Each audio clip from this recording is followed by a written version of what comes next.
evening, chat. Hello. Yeah, 2.0 is like, hey, it's like 10 after. And I'm like, no, I did not know that. Whoops. Sorry about that, you guys. Oh boy. I did not know that was the case. So, I'm very sorry. Anyways, guys, welcome to Friday night. It's Friday. Yeah, it's Friday. So welcome. We are covering kind of the updates with what's been going on in the lawsuit between Matt LaRosier, Fuddbusters, and Cody Wilson, DEFCAD. If you guys don't know who these people are, Matt is obviously the guy who does Fuddbusters. He's been on the show a couple of times, friend of the show, friend of this channel here.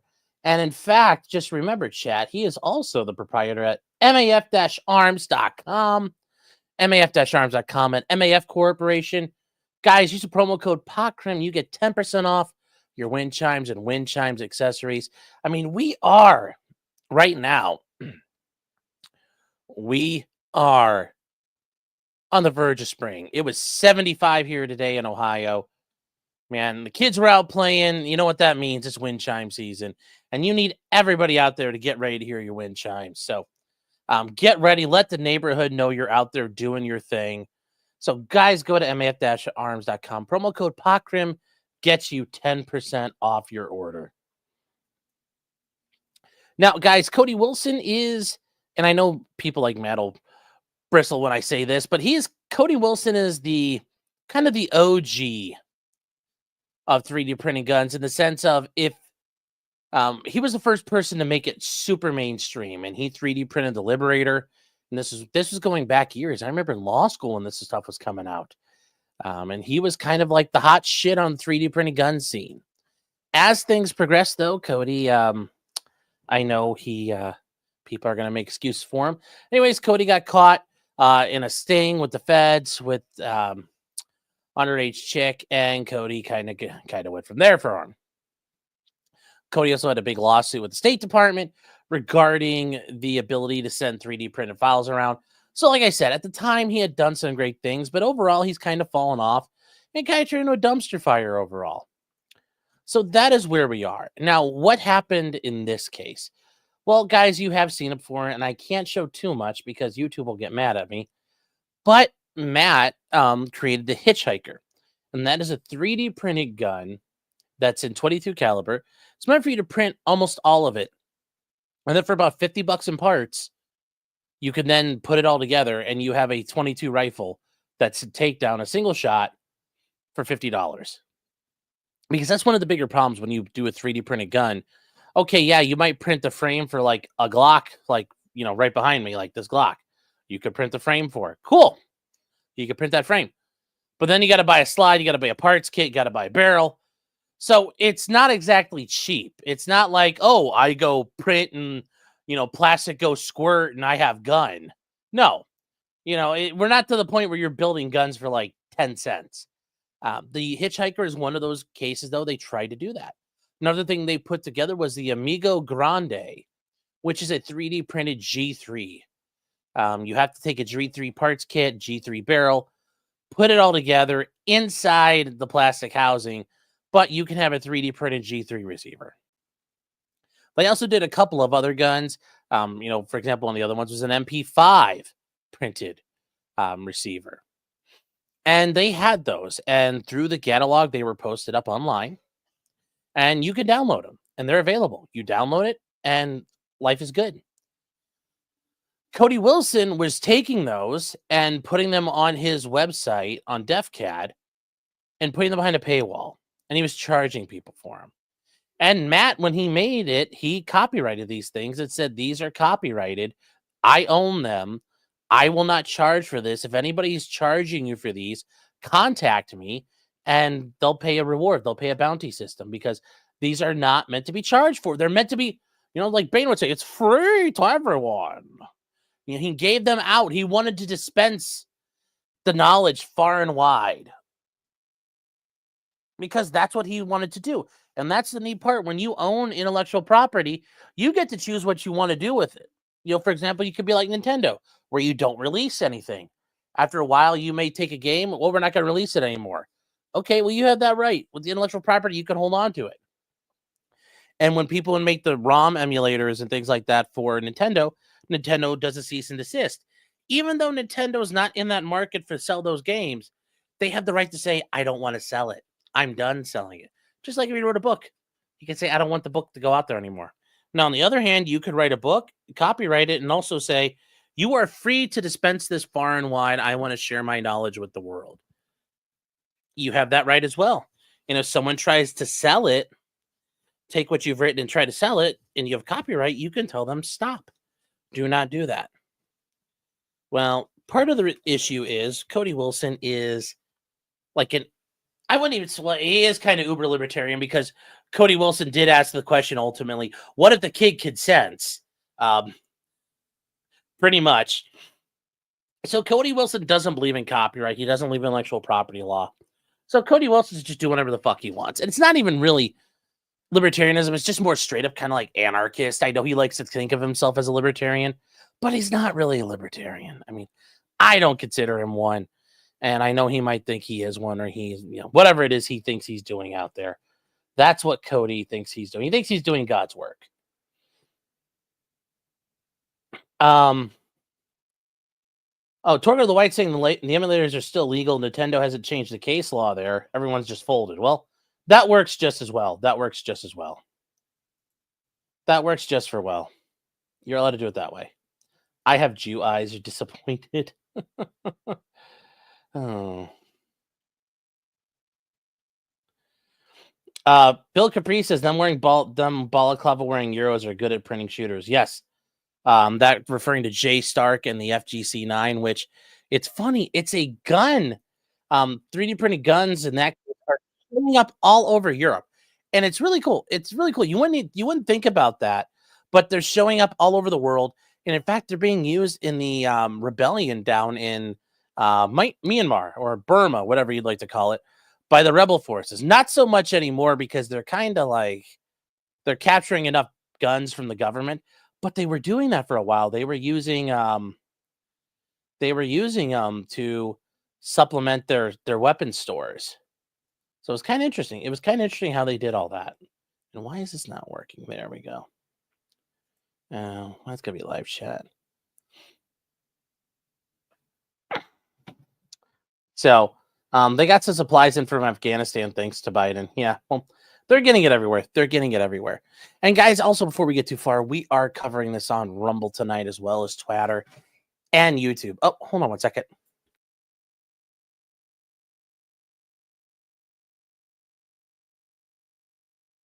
Sorry, that 2.0 was talking.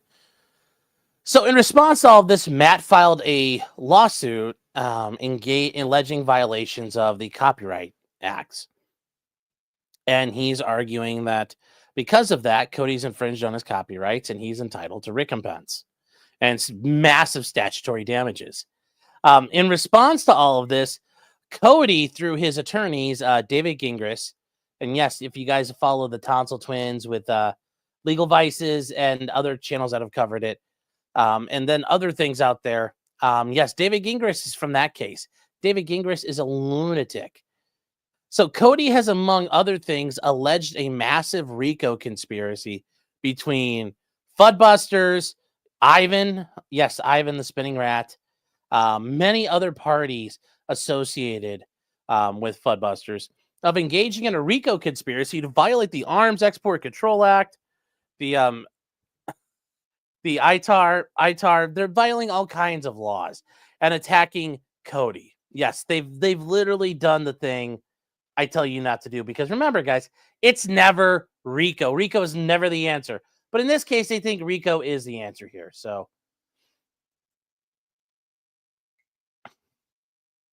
that is what we're doing. That is what's going on here. So let's get started. We covered this last in December, and I didn't realize that at the time. It's been almost 3 months since we were on this case. But there have been a couple of findings, and we're going to get into those here. So what happened in this case? And hold on. Oh, why is this not loading up here? Hold on. Share screen. All right. So this case, you can think of it as two separate cases right now, because there's two parts to this right now. The first part is Matt suing Cody, and that's for copyright infringement, and that's also for business reputational damage because Cody being a complete shitbag is really bad for Matt's brand. So he's allowed to do that, and this is in federal court because it's a copyright case. It automatically has to go to federal court. That means all the other charges follow it along to federal court. So that's why we're there.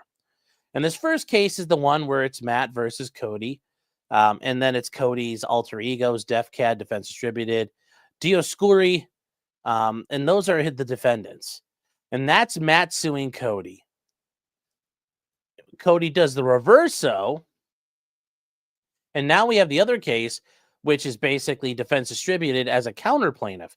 And this is what's called a counterclaim. He filed a counterclaim against the catalog, which isn't really an entity. It's just a website. It's very much like Kiwi Farms. It's a website. Matt LaRosier, and then a bunch of other parties out there, chat. Ivan, Johnny, there's a bunch of other people here. Peter Celentano, he's the guy, if you guys have heard. He's the guy very likely Cody snitched out to the ATF and the New York State Police for having machine guns, among other things. There's a couple people there. The Catalog Foundation and MAF Corporation. So he's suing them, and that's where he's suing under the theories of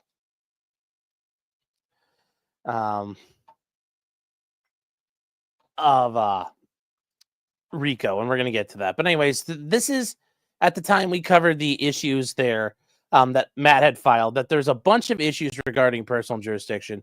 The claims are completely retarded. But in the meantime, they filed a motion to dismiss.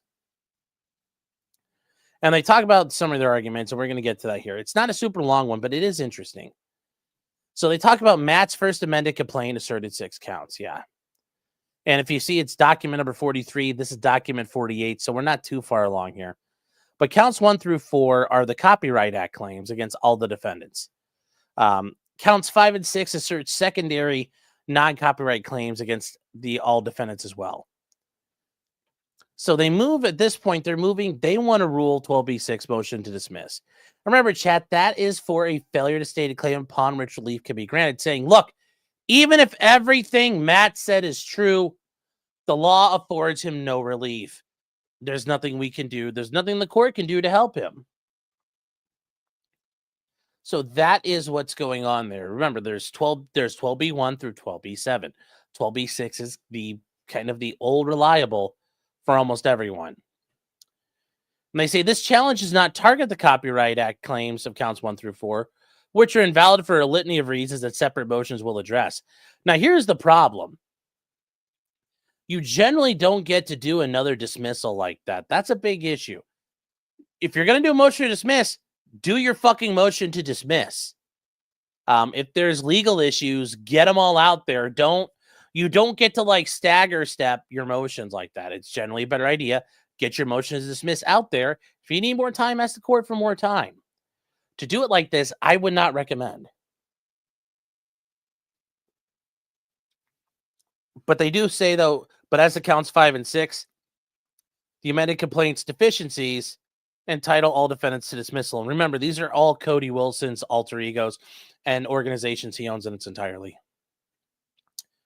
And they say, second, Dioscuri moves under 12b2 to dismiss for all claims against for lack of personal jurisdiction. And they say this challenge doesn't pertain to the other defendants who have opted not to dispute personal jurisdiction at this time. But as to Cody's One LLC, the amended complaint said ability to establish general or specific jurisdiction warrants immediate dismissal. Hold on, Chad. I don't know if you can hear it. The darn kids across the street.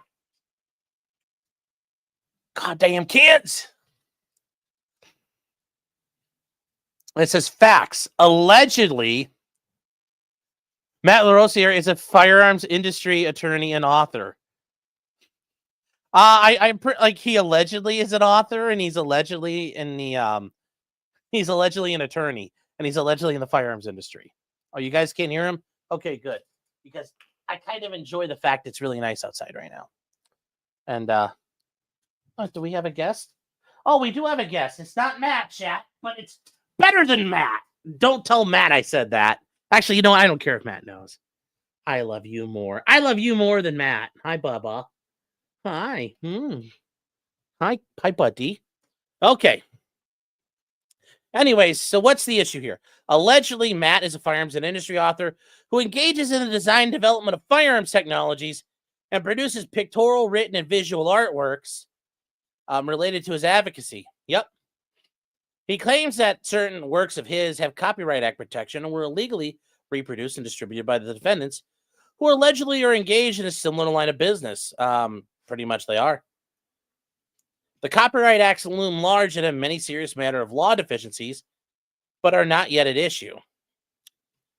The motion's first key facts concern the commercial relationship between Matt and the defendants, or the lack thereof, which plays a key role in these non-copyright claims. In this respect, the complaint does not plead that Matt is a direct commercial competitor of any defendant in the same market. It alleges only that Matt does certain work in isolation without ever referring to commercial competition. They say the catalog is an enterprise that does commercially compete with the defendants, but according to the defendants, or according to the complaint, Matt does not direct or own the catalog. Having informally disclaimed that his work occurs as part of the catalog, Matt cannot use facts about the catalog's commercial relationships to support Count 5's non-copyright claims. Oh. Robin says, Matt sent me an Italian wind chime. Ooh, very nice.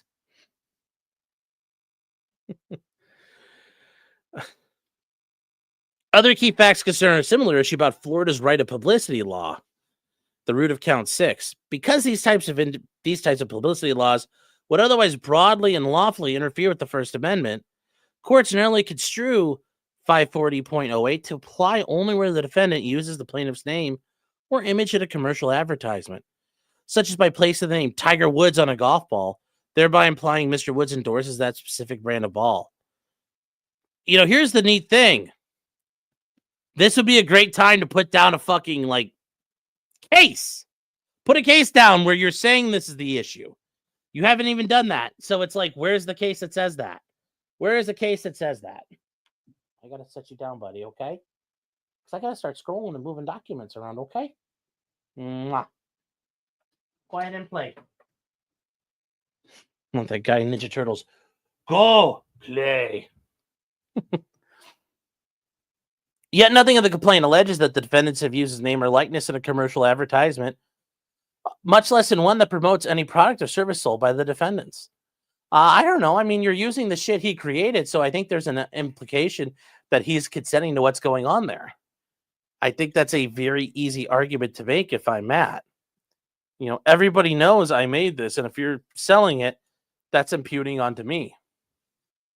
Clyde didn't get his tariff? No, not right now. Is Matt going to make an appearance? No, Matt's working right now. Matt's working on some response to something in the case. So he's busy right now. So, and I didn't want to wait any longer because I realized it'd been almost 3 months since we'd done something. So Matt's busy with his Pampanti shrine. Oh, no. Oh, no. Oh, no. What's wrong, Clyde? Something just freaked him out. He slipped on something, I guess. I don't know. That was... What's that? No. He's okay. I threw him a treat and he ate it, so... I don't know. I don't know what happened. He's just being a good boy. Hold on, chat. Hold on, guys. 1 second. I gotta clean something up here. Hold on, chat. This is a mess. Spilled some water. We gotta clean that up.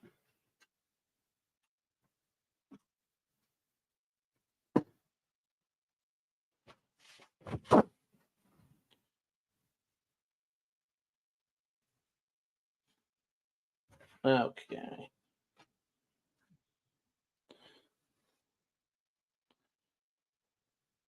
Jeez, it got everywhere.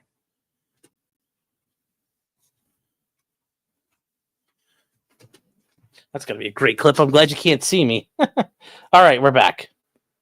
Sorry about that. Now they move on. Because of this factual shortcoming, count 6 fails to state a claim upon which relief can be granted. So they say argument. They talked 12b6 for counts 5 and 6.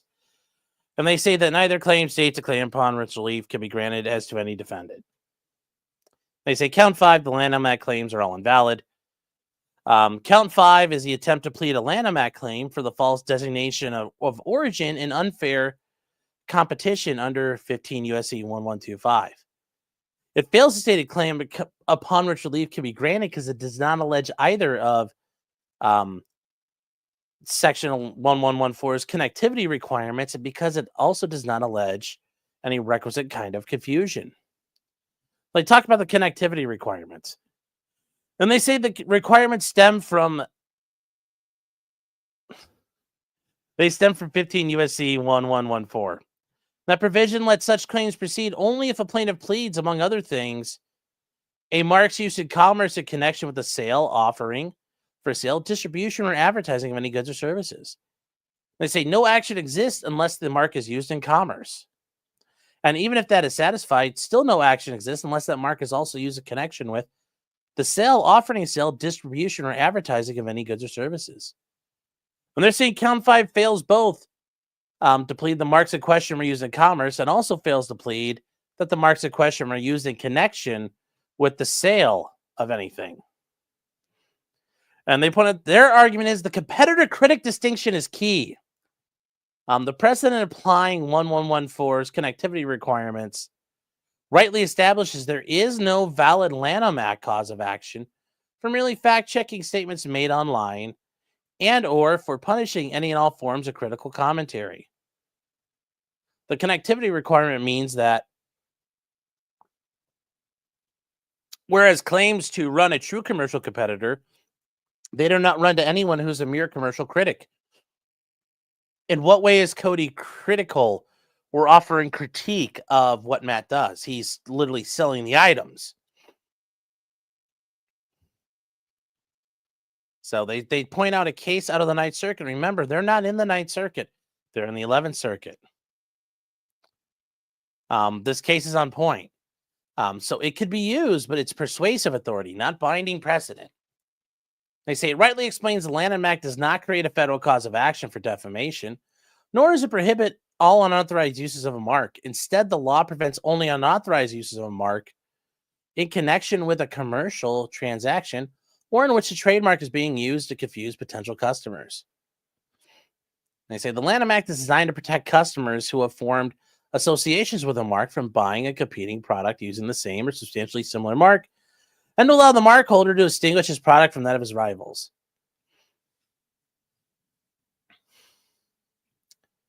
And they say the Supreme Court has made it clear that trademark infringement law prevents only unauthorized uses of the trademark. And they cite other cases, and this is a Supreme Court case out of 1924. And when you guys see this, where it's just U.S. as the reporting document, the edition of the reporter, that means Supreme Court.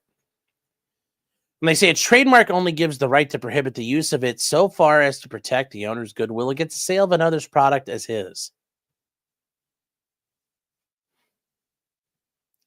And they say count 5 fails to allege either of the connectivity requirements. And they say the complaint never plausibly alleges that supposedly false statements in question were made in a commercial context. Nor does Matt's complaint plausibly allege that the defendant's actions could or would mislead a consumer into purchasing a product or service from defendants under the mistaken belief they were dealing with Matt. I don't know how you can establish, it's pretty clear. You're selling Matt's thing. It's very clear what the fuck you're doing, because it's being sold that way. And people can open it up and they can see the hidden copyright notices Matt put in it. You guys remember we talked about this before, I think, when we had Matt on. If you zoom into certain pages, there's these miniature copyrights that are inside the pictures of the drawings that were created. So this idea that they don't know what's going on or how does this work, I think this is not going to work for Cody. And I say both of these shortcomings are independently dispositive reasons to dismiss count 5. And I say these results accord with the statute purpose to protect the public against the misleading use of a mark to wrongfully affect commercial purchasing decisions, which you were doing.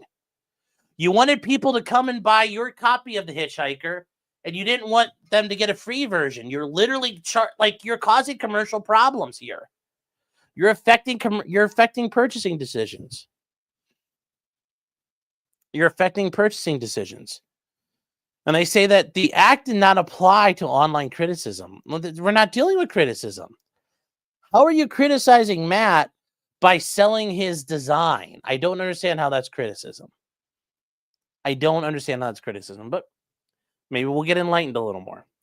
Even when it included an authorized use of the plaintiff's work, absent proof was that the use falls within the narrow scope of misleading competitive conduct the act was intended to address.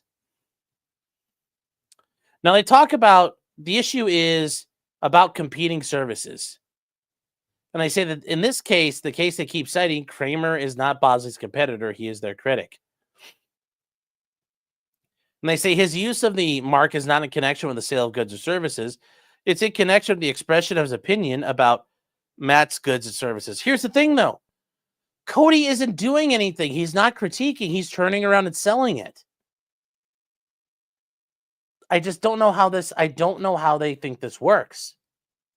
I really don't know how they think this is going to work here, but whatever. Oh, whatever. So the dangers that the Lanham Act was designed to address are simply not at issue in this case. The Lanham Act expressly enacted to be applied in commercial contexts does not prohibit all unauthorized uses of a trademark. Kramer's use of the Bosley medical mark simply cannot mislead consumers into buying a competing product. They say no customer will mistakenly purchase a hair replacement service from Kramer under the belief their service is being offered by Bosley. Neither is Kramer capitalizing on the goodwill Bosley has created in its mark. Any harm to Bosley arises not from the competitor's sale of a similar product, but from Kramer's criticism of their services. And yes, you can't use the Lanham Act as a shield to stop criticism or as a sword to shut them up. I mean, really, you're just using it you can't use it as a shield and sword. You're just using it as a shield. I don't think in this case whatever. I'm not going to argue with it. So they point out that this is the case of Bosley, and once again, that's a appellate case that's not in the 11th Circuit, citing United We Stand America versus United We Stand America New York Incorporated. And notice, these guys are all people are trying to get their grift on the Second Circuit in 1997. Remember, we're not in the Second Circuit. We're in the 11th Circuit. We're in the 11th Circuit. And they say another independent reason to dismiss count 5 is a lack of confusion. The statute requires a showing the defendant's use caused consumer confusion. And once again, they said it not 11th Circuit case. And they say, but Matt's complaint has no plausible allegation of such confusion. The only mention is paragraph 306, scant reference to confusion, which does not count because it's conclusory. The correct precedent often rejects similar assertions of other confusion as conclusory. And that's all he says here. He kind of just leaves that hanging up in the air with this massive string cite. And guys, this is what a string citation is. This is just boom, boom, boom, boom, blah, blah, blah. It's like, this is not impressive. I am not persuaded by this. You don't go any further. You don't have anything else to say? Cody, come on, man. Come on.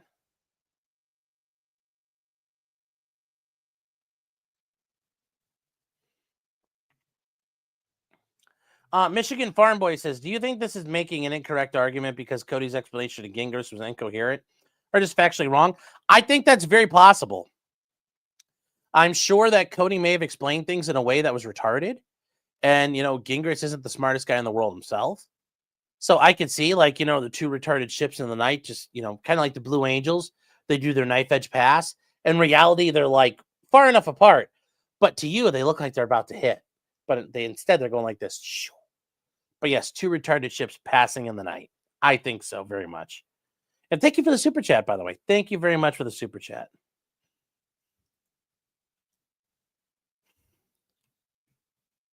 So, plaintiff Okay, sorry. We're moving on here. They say count 6 of Florida law's false designation and unfair claims are invalid.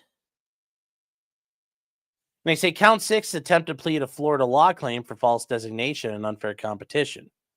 And count 6 fails because it does not plausibly allege the publications in question directly promote a product or service under decisions construing this statute. And this is from the Southern Reporter, and this is Florida 2005. That's a Florida Supreme Court case. And they say the rule of decision comes from the well-established Florida cases construing Florida Statute 540.80, which provides as follows. And this is the thing. No person shall publish, print, display, or otherwise publicly use for purposes of trade or for any other commercial or advertising purpose the name, portrait, photograph, or other likeness of any natural person without the express written or oral consent to use such given by the such person.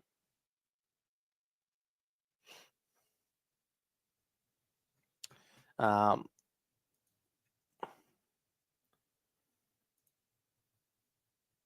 on, chat.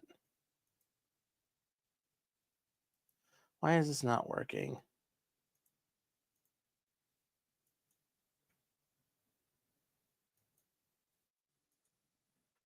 Hold on. Why is this not working here? Hold on. Sorry, chat. Something's kicking my ass.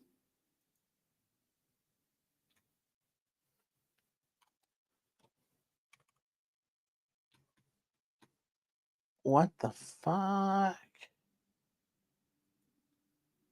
Where did...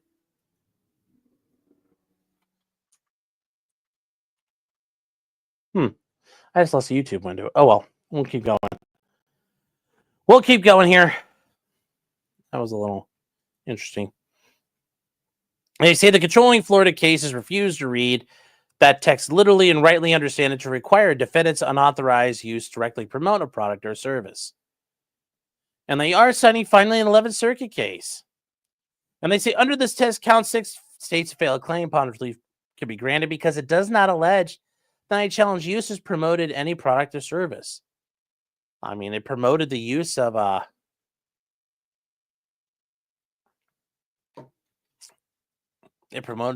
his own stuff. But yeah, that actually might be good there. We'll have to see what they do there. The conclusions also demonstrate, and they talked about the case out of Florida Supreme Court involved misappropriation claims under the Florida statute. They say exactly like this case. You mean the guy who did this was a pedophile? Had been convicted of meeting up with underage chicks. It was a complete piece of shit when it came to intellectual property. Like, it's exactly like this case.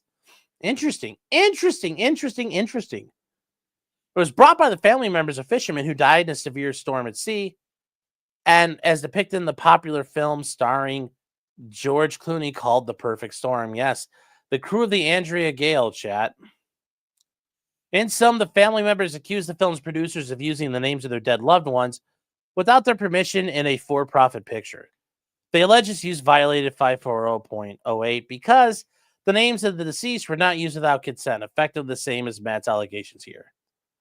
And the Florida Supreme Court held that misappropriation claims under the statute exist only when the defendant uses the name image to advertise a commercial product or service sold by the defendant.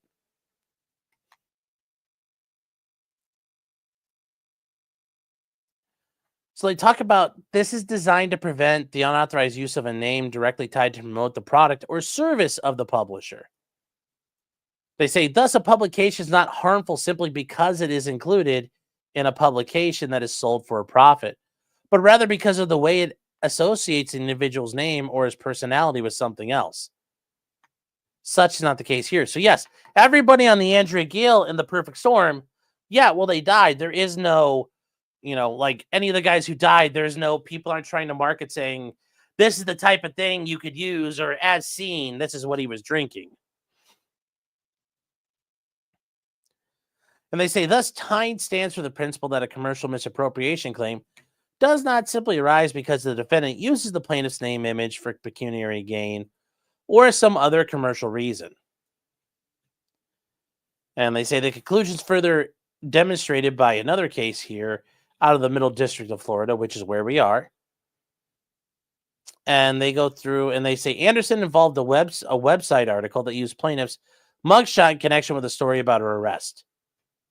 And they said, like here, the plaintiff claimed the defendant did not have permission to use her name, so she sued, asserting claims for commercial misappropriation of likeness, invasion, intentional infliction of emotional distress, unjust enrichment.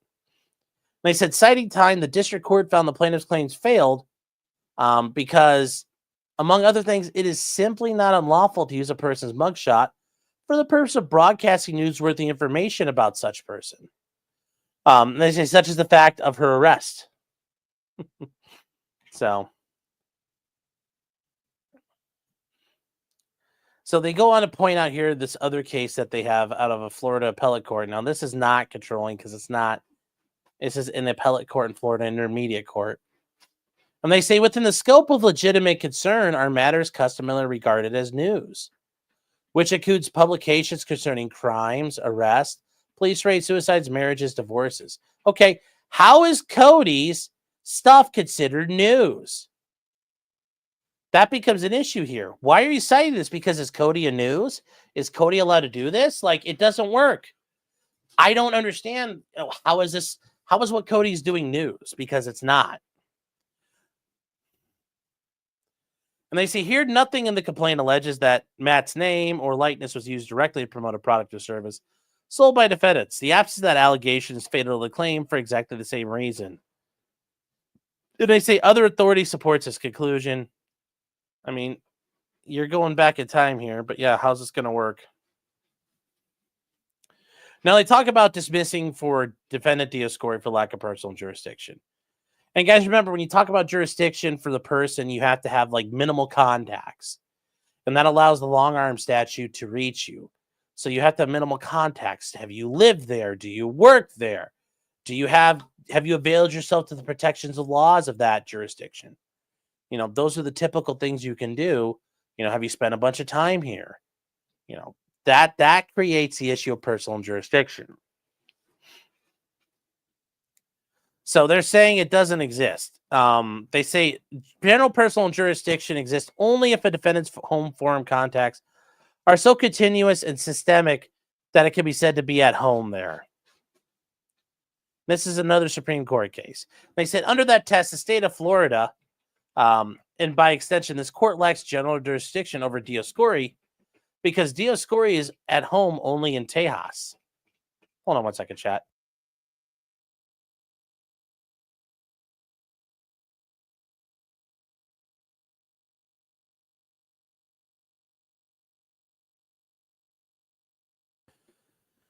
We're going to keep going. Anyways, the complaint essentially concedes this by acknowledging the critical material facts. Dioscuri is incorporated and otherwise at home in Tejas.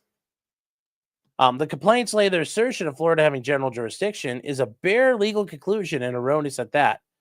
Since the conduct alleged is triggering general jurisdiction, the advertising, selling, and delivering is nowhere close to the continuous and systemic threshold required by Bowman and its progeny. And they say specific personal jurisdiction doesn't exist. And this is where we talked about, Chad, I mentioned before, you're availing yourself to the forum itself. And your conduct has to constitute your purposeful availment. They say that test is not met here. They point out in Matt's case, he has 2 paragraphs where he supposedly shows this. And they cite 2 different documents. And they say, yet there is extremely scant contacts. Well, scantily clad. That's how most people like their women. Essentially just at the means for Texas of a website that reaches Florida like every other place on earth. Now, yes, that is an argument that yes, just because it's a website doesn't mean it goes everywhere. That's kind of an issue here because we have seen these cases before where somebody tries to do the whole, oh, well, it went on the internet. I have the right to go after it. Hold on, chat. Something is.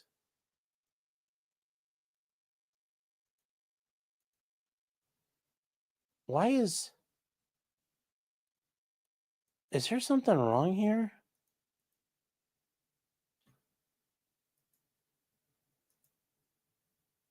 I'm like trying to click on things, chat, and it's saying everything is like trying to save. What the hell's going on here? Like, did I do something to my mouse?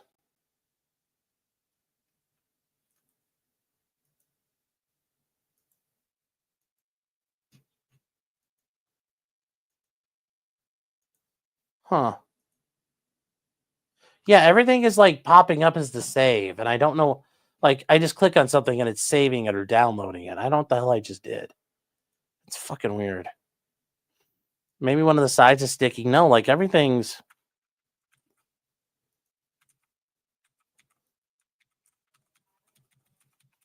No, the mouse doesn't need a battery. It's plugged in. I don't know what the hell just happened here. That was weird. Hmm.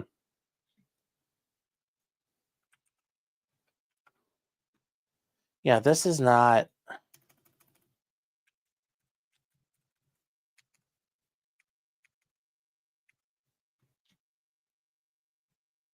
Huh. It's fucking weird. Hmm. I guess I'll survive for now. So I don't know what it's doing. I don't know why it's doing that. So, anyways, we're gonna keep going. We're gonna keep going here. In paragraph 85, it says Dioscuri committed tortious acts in Florida, but including not limited to the distribution of the copyrighted works on the website, which could and would be accessed by Floridians, including the plaintiff. Well, there's a lot more to it than that. Those things were then mailed out and given away. So Matt conducted commerce with you. It's not just it was on the internet. There's more to it than that. And they say it committed tortious acts, including but not limited to the sale of copies of his works, which could be and were purchased by Floridians, including the plaintiff. Yes. They say this effort to establish Florida's specific jurisdiction over Dioscuri fails because the complaint never alleges that Dioscuri actually did anything in Florida. Well, then who sent it? I mean, you've got an issue there. There are allegations about this company broadcasting a website whose allegations are not about a relationship with Florida. They pertain only to conduct of Tejas about the internal affairs of organized business under Texas law. The same is true about the allegations about corporate form abuse. They say to the extent any of these matters constitute minimum contacts, they constitute contacts only with Texas, not Florida. And they said, so even if it's all true, they don't cross the threshold of purposeful availment. And they say the effort to establish Florida's specific jurisdiction over Dioscuri violates two key rules upheld by the Supreme Court in Walden. They say, first, it makes specific jurisdiction impossible to sustain here by reaffirming the long-standing rule about whose contacts matter. Contacts count towards purposeful availment only if they are created by the defendant himself, not if they are created by plaintiffs or third parties. And they say the jurisdictional theory violates this because the only Florida connections it can muster are attributable to third parties, the Floridians had allegedly chose to interact with Dioscuri in Texas. The fact they chose to reach out to a Texas company is, under Walden, not enough.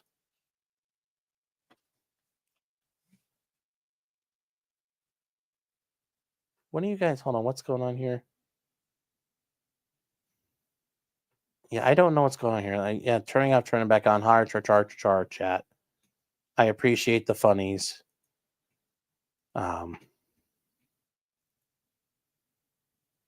This is what is going on here?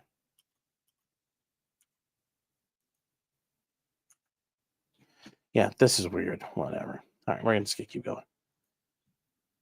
They say, second, Walden makes specific jurisdiction impossible here by holding that minimum contacts analysis looks to the defendant's contacts with the forum state itself, not the defendant's contacts with persons who reside there. And they say, whatever relationship Dioscuri created here is with Florida residents themselves, not the state. And they say, under Walden, the critical jurisdictional question is about whether the defendant's actions connect him to the forum. And they say, everything regarding Dioscuri, the answer is no. And it's interesting, this one's the only one where it's no. It's the only one, in fact, where that's happening. The rest of them apparently do have personal jurisdiction, which is interesting.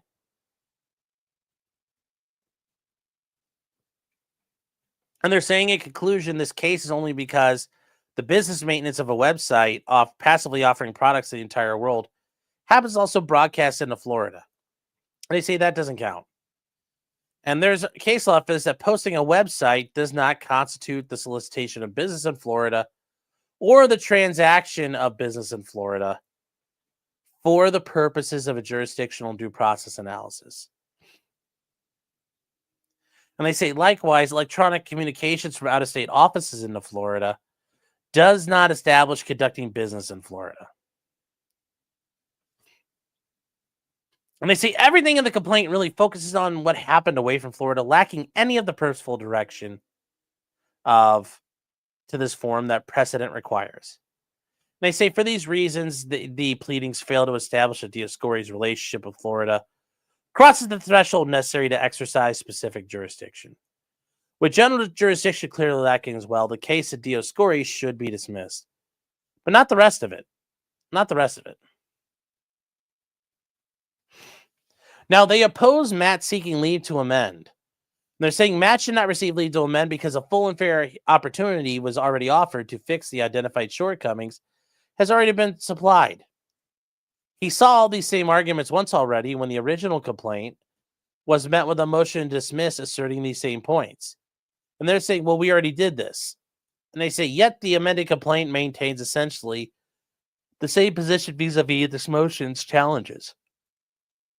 And they say, as these matters, no more chance to amend should be afforded. And this is their attempt to be big and bad and mean and scary. And this is them, Chad Flores, David Gingras, and then Antonio Reynal. Now, there is some sort of Florida people working with them to help them deal with this, but is Pro Hoc. But these guys are all in here because it's Texas, Arizona, and Tejas. Now, in response to all of this, Cody then went on. They did file. This is 81 pages, so we're not going to cover it. Right after Christmas, they filed a amended complaint, an amended answer with counterclaims. Now, remember, chat, the answer is the response from the defendant. So they filed an answer, they amended it, and they also got to attach counterclaims. It doesn't change a whole lot of the allegations. They make the same allegations. They add some more facts and information. So they do an answer with counterclaims, and you guys can see they talk about all the parties involved: Matt, Ivan, Johnny, the Catalog Foundation, Math Corp.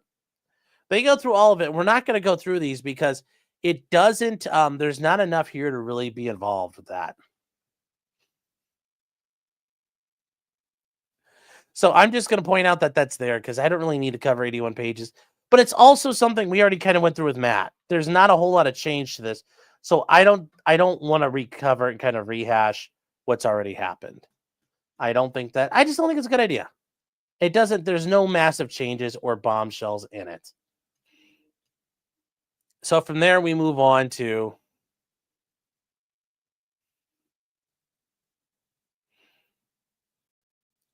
a bit of an interesting thing here because some of the parties involved filed a motion to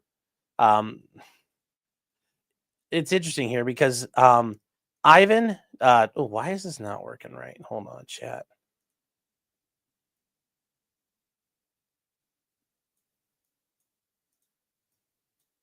Why is this not? Hold on, it's too bright. Yeah, you know what? Screw it. We'll make it work. No, I'm gonna fix this. Damn it, chat. Now I got to fix this.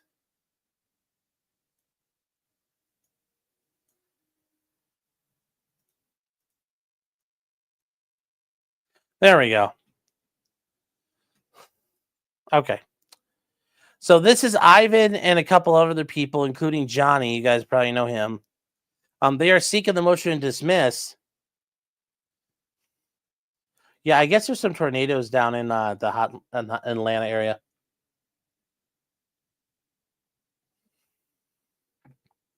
So,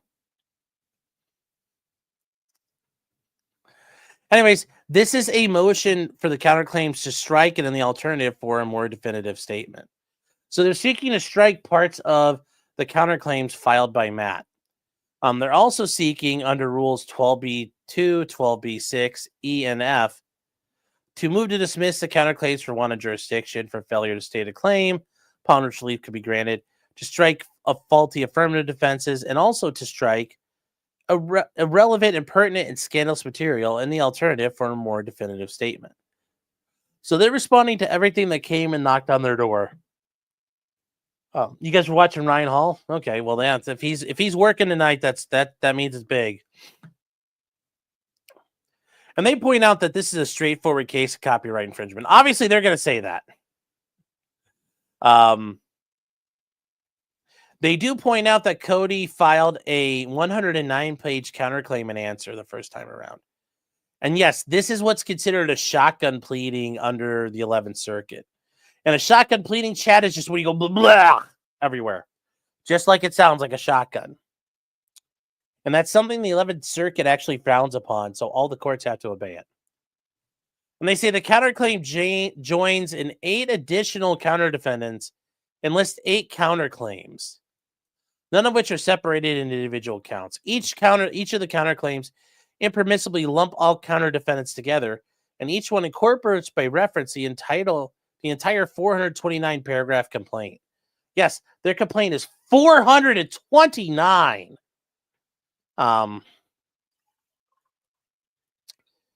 429 paragraphs. And they say, finally, the affirmative defenses fail to identify a factual basis, but rather one-line assertions.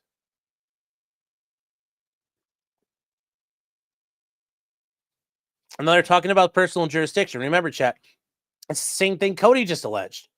You don't have personal jurisdiction over one of my LLCs. Well, these guys are saying you don't have personal jurisdiction over us. And they say the supporting affidavits attached confirm that the non-resident counter-defendants do not live in Florida and do not conduct any business in the state of Florida. Now, they talk about Cody, and they say Cody asserts claims under the RICO Act, the Lanham Act, the Computer Fraud and Abuse Act, the Digital Millennium Copyright Act, the DMCA, among others. The 11th Circuit has held that a potential statutory basis for jurisdiction may exist under RICO because it contains a nationwide service of process provision. And they say the other asserted statutes lack such provisions, and thus their jurisdictional analysis must be based on the state's long-arm statute. And they say on this, the jurisdictional analysis differs for the RICO claims and all others. And there's no personal jurisdiction under RICO. And they say that Cody can only take advantage of the law's asserted federal claim is not wholly immaterial or substantial. And they say, in other words, whether a basis exists for existing jurisdiction depends on whether the party has stated a colorable claim, RICO claim. If Cody has not stated a colorable claim, we do not address the applicable due process requirements. Which makes a lot of sense. I mean, like, when you read this, you're like, okay, well, I agree. And they say, similar to the complaint in Corbin, Cody makes broad allegations, but does not connect these allegations to any predicate act as defined by 18 U.S.C. 1961. Remember, chat, for RICO, you have to have predicates. You have to meet those predicates. Without those predicates, you don't have a RICO case. So, yeah, you still have to show them. You still have to play out a RICO case. You still have to articulate and prove a RICO case. You can't just say, oh, they're working together or Marico, and you can't just do that and take care of this. You actually have to do it the right way. And they say, but no jurisdiction exists under RICO because Cody did not state a colorable RICO claim, and even if it did, personal jurisdiction would not comport with due process. And they say there's no jurisdiction for the remaining claims. And they say these are laws containing a nationwide service of process provision, and they look to the Florida long-arm statutes to determine whether it authorizes exercising jurisdiction over a defendant. And they point out that under Florida's long-arm statute, chat, and yes, it's the idea of the long arm of the law, you can exercise specific jurisdiction if, among other things, an individual commits a tortious act within Florida. And that makes sense. If I live in Ohio and I go down and break someone's window or shove a guy down the stairs and break his leg, he should be allowed to sue me in Florida because I committed the act in Florida. An individual carries on business within the state, or the individual possesses injury, or the individual injures persons within Florida due to an act or omission outside of Florida. If at the time of the injury, you were engaged in solicitation or services within Florida, or your services are used within the Florida in the ordinary course of business. And they say the statute also provides for general jurisdiction over a defendant who was engaged in substantial and not isolated activity in Florida. And the Supreme Court has held that economic injury unaccompanied by physical injury or property damage is insufficient to subject a non-resident defendant to personal jurisdiction. And that's true. If there is no other thing attached, you can't hold the guy like that to show up.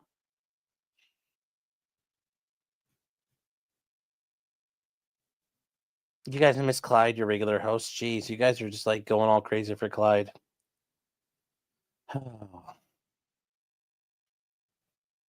So they go on to say Cody has made no jurisdictional allegations against the non-resident counter defendant, save for the threadbare boilerplate recital. That specific jurisdiction exists because this action arises out of and relates to conduct by which Letman, Stroke, and Eilick purposely avail themselves of the privilege of conducting activities within the state of Florida. And they say there are no allegations underlying any relationship in the forum state, likely because it's shown by the attached affidavits. No jurisdictionally relevant connection to this state exists for any of the non-resident counter defendants. And then they go on to talk about a shotgun pleading. And they say that under 12b-6, it's an impermissible shotgun pleading. And they say a shotgun pleading violates Federal Rule Civil Procedure A2 and 10b. A2 requires a complaint to contain a short and plain statement of the claim, showing the pleader is entitled to relief. And that's a thing, chat. So when you do see these massive, like 100 and something, paragraph pleadings, it shouldn't be so hard you can't figure out who's suing and for what. It should be pretty straightforward. If you're having to go super far, you've kind of failed in your mission.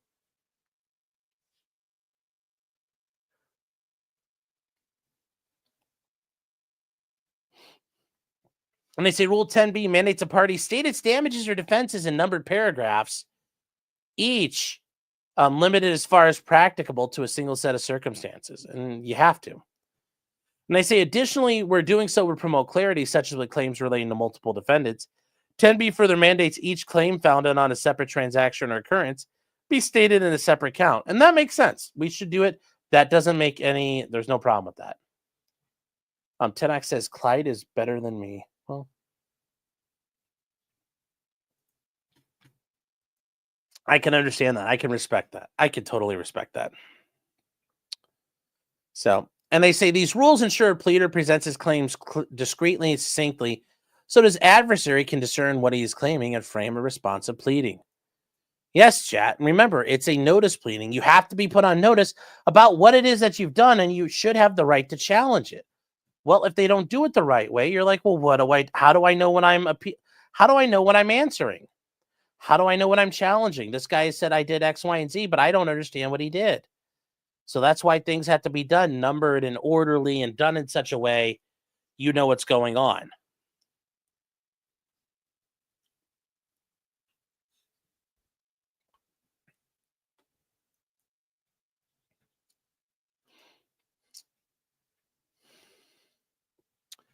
And they say, as well as for the benefit of the court charged with determining which facts support claims. And yes, the court has to know what's going on. And they say, whether the plaintiff has stated any claims upon which relief can be granted. Yes, and it's hilarious because Cody sent out a 400-paragraph fucking complaint. And shotgun pleadings are calculated to confuse the enemy in court. They fail to state a claim and are often disposed of on a 12b-6 motion. And there are 4 categories of shotgun pleadings. 1, a complaint alleging multiple counts, where each count adopts the allegations of all preceding counts, causing each successive count to carry all that came before it to the last count to be a combination of the entire complaint. They say, and that's kind of what happened here. Every time, Cody would just reincorporate. You can't do that in Florida. Not in the 11th Circuit. They don't like that. And they say, 2, a complaint replete. I'm sure they meant replete, not replete, but replete with conclusory, vague, and immaterial facts, and not obviously connected to any particular cause of action. And 3, a complaint which fails to separate each cause of action and claim for relief into a different count. And 4, a complaint that asserts multiple claims against multiple defendants without specifying which of the defendants are responsible for which acts or omissions, or which of the defendants the claim is brought against. Yes, you can't just say all of them. You have to pick it out. So,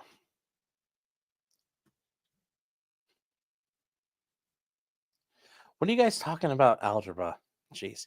They say these counterclaims fit into each of the 4 categories. It's a type 1 shotgun pleading. And they point out here's the problem that what they do with this. They say the typical type 1 shotgun pleading is deficient because each count includes irrelevant factual allegations and legal conclusions. And they say most commonly a type 1 pleading commits this cardinal sin by incorporating by reference all the pleading's prior paragraphs until the last count compromises the entire lawsuit. And they say that this is even worse because each counterclaim, including all of this pleading's other paragraphs, are incorporated therein. This amounts to each counterclaim comprising the entire 409 paragraph filing, including many pages of irrelevant information and 152 paragraphs of its answer or prayer for relief. And remember, the answer, when you're answering back to Matt in response, yes, no, without knowledge, privilege, blah, blah, blah, blah, blah, blah, blah. Cody incorporated all of that. That's not good because that's not really part of it. That should never be part of it.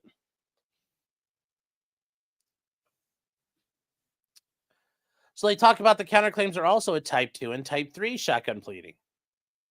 And they say that the type 2s are the next most common type. They say that these are not, they don't commit the mortal sin of realleging all counts, but it's guilty of the venial sin of being replete with conclusory, vague, and immaterial facts, obviously connected for any particular cause of action.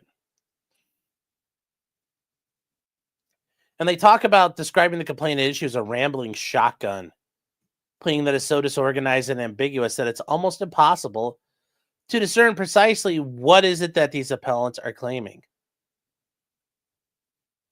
And part of the issue with these shotgun pleadings, the way they used to do them, is that you would take those and you would go see a lawyer and no lawyer would want to take your case. So you would just go ahead and settle. J-Rock, what the fuck are you praying about? I don't know what you're babbling about right now, man. You're playing right now for what?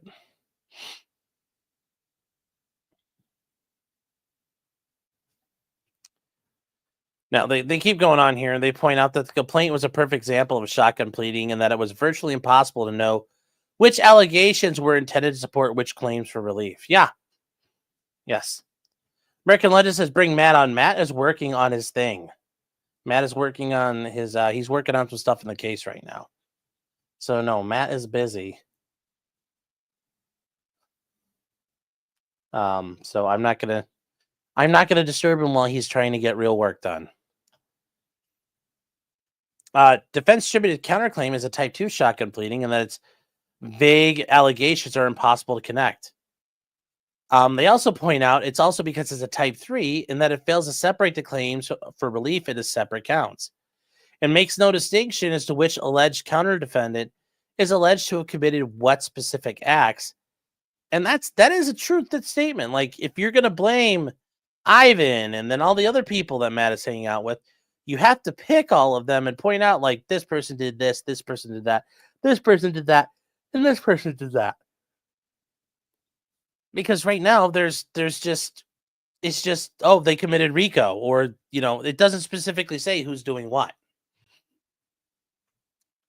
They say, for example, the statement of the party section contains long unsupported allegations, each concluding with a conclusory statement which neglects to identify a statutory basis for jurisdiction. The counterclaim begins as venial sin in the second paragraph, which features only a misstatement of the law with no relation to the underlying claims against any counter-defendant. Oh no, chat. That's a bit good the way they do that. Are you like, what the hell, guys? What are you guys doing here?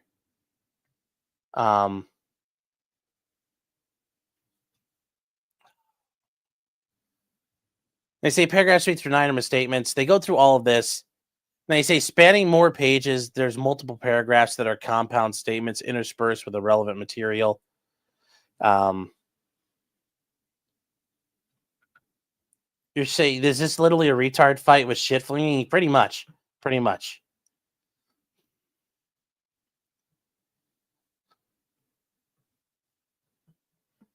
What are you guys talking about here? What did somebody mention?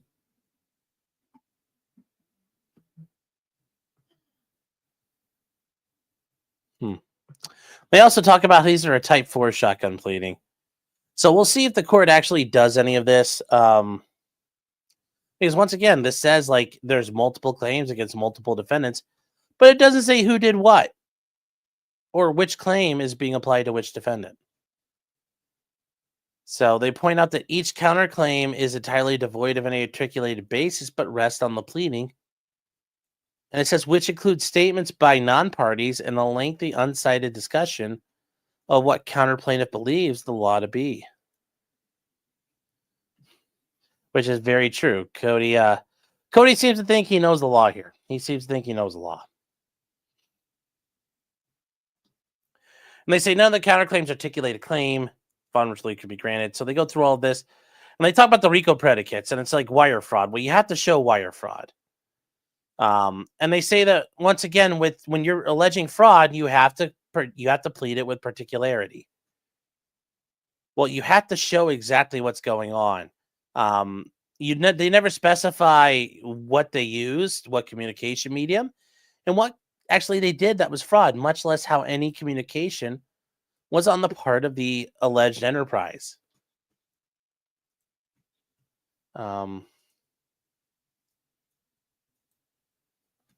What the hell is going on? Chat? I don't. Oh, people are trying to message me and I can't read their messages. They talk about extortion. Well, what's extortion here? Cody alleges that there's extortion, but fails to identify a single instance of extortion, which is defined under 18 U.S.C. 1951. They talk about RICO's money laundering. Where is the money laundering? Where is the money laundering?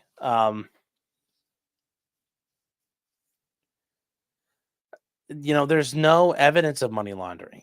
And they say Cody asserts that the unknown, undisclosed files posted by unknown, undisclosed to Matt, or on unknown disclosed places are ready for insertion into an unknown, undisclosed machine tool and were exported in an unknown, undisclosed way. And they say the novel interpretation here, which the counter defendants can only guess the meaning of, is inconsistent with the guidance provided by the Department of Commerce and has never been applied by any court. And they say even if some colorable interpretation of law could be divine, it can't be said the party's novel interpretation itself is an agency interpretation of federal law. And they say that more importantly, there's no alleged money laundering. They talk about money laundering, but there's nothing set up that is money laundering. There's no money laundering. There's nothing here that matches money laundering. They're talking about it. Well, there's money laundering, but there isn't. They talk about obstructing justice. That's another way to get this done. You have to obstruct justice. That's another way to RICO.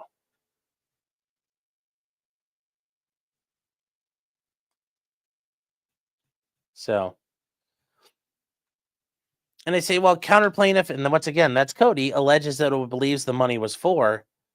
It does not allege the transactions were made with knowledge, designed in whole or in part to conceal the nature, location, source, or ownership of that. Like, he's like, I'm doing it.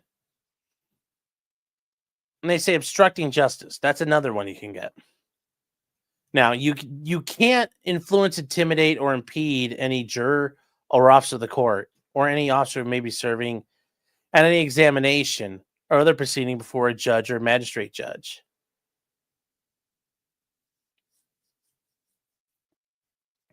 Now, here's the issue. Here's how this works, though.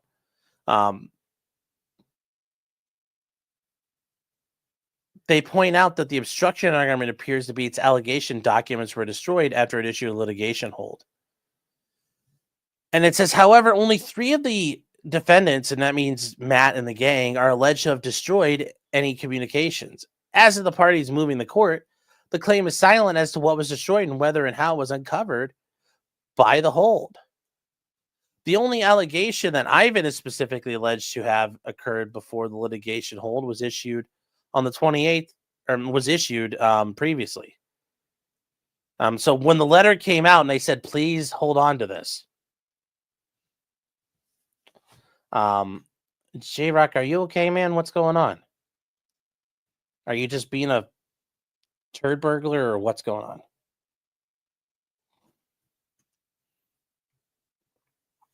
They say the obstruction predicate act allegations are simply devoid of a factual basis. And given it alleges fraud, especially devoid of any particular factual basis, it's all getting tossed. And they say, and this is going to be Nick's favorite thing, the Computer Fraud Abuse Act.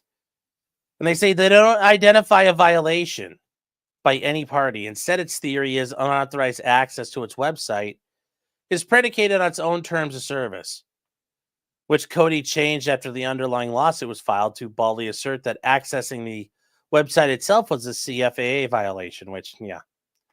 The threat of murder is boring. DEFCAD makes no allegations relating to any specific conduct.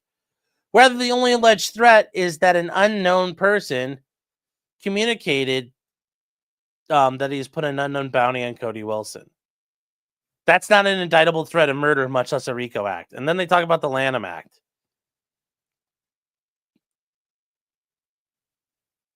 And they say with all Cody's claims, the Lanham Act allegations make no attempt to identify any discrete conduct by a discrete party. Cody again asserts its imagined Export Arms Regulations Act as supporting an unfair competition claim, but does not include a single EAR violation, nor how any alleged conduct violates the provisions. The Lanham Act claims suggest fraudulent copyright claims as a basis, without identifying what copyright claims, by whom, when, or when the particularities are required under Rule 9. And then with the CFAA, there's no attempt to identify any of the actions. With the DMCA, the only other mention of the DMCA is suggesting that a notification was not a DMCA request. And there's no identity to identify a single notice on its 100-page filing. 109 pages, and they don't bring up a DMCA notice once.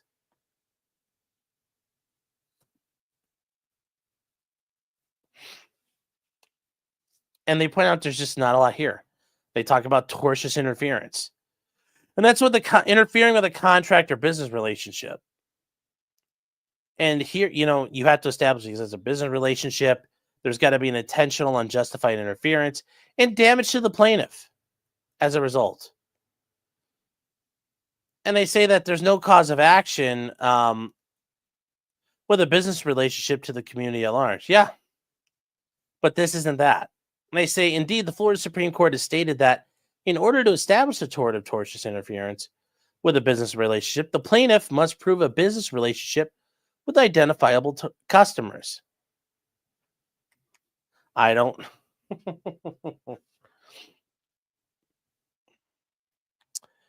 And they say Cody's failed to identify any relationships, failed to identify any knowing conduct of a party. Rather, it impermissibly lumped all the defendants together and conclusively alleged tortious interference by the counter-defendants, against its business relationships with unknown and identified users, contributors, and commercial partners. And then there's trade libel. And what you do, you have to allege that there's a falsehood, it's been published or communicated. And when they know of this, and when the defendant publisher knows or reasonably should know, that will likely result in harm in inducing others not to deal with plaintiff. And they point out, in fact, the falsehood does play a material and substantial part in inducing others not to deal with the plaintiff. And then 5, you have special damages are approximately caused as a result of the published falsehood. And they point out that there are no specific allegations to anybody, nor is alleged any damages occurred. And they say nothing actually caused by any falsehood.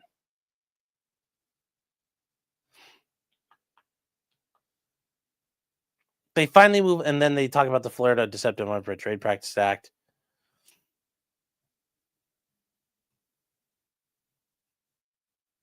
And they talk about how it's unfair, and it's because it's established public policy and one that is immoral, unethical, or oppressive to unscrupulously or substantially injurious to consumers. And once again, it's about the consumer's detriment. Then they argue about finally spoliation here.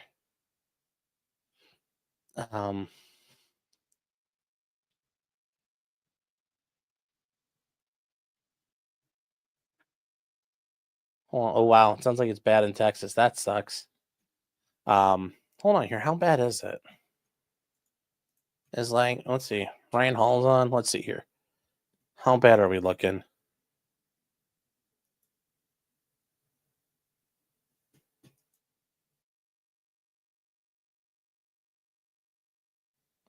Oh wow. St. Louis storm is this was producing a tornado. Everybody's getting nuked right now here, near Arnold, and he's got 155,000 people watching. Doing so. This is still an 155,000 people. Holy shit! St. Louis got a tornado. Wow. Or St. Louis. Okay, we need everybody in St. Louis to still be in their safe spots. However, the radar signature does look less convincing that there's actually a tornado on the ground, and it's starting to look like this is more of a very strong wind event that's happening here in Woodcrest and Fairview Heights, which I want to be very clear. This can still cause tornado-like damage. You're not going to notice the difference. If your roof gets ripped off by a straight line damaging wind gust or a tornado, it's not really going to matter that much to you. So stay in your safe spots in Fairview Heights, Caseyville. All right, chat. So yeah, it's looking bad out there. Oof. 155 people watching. The chat's just going like a machine gun right now. Wow. Like, watch it. Try to keep up with it. Wow, it's moving. So, man, he's been live for a while now, too. So, they talk about spoliation. And spoliation is where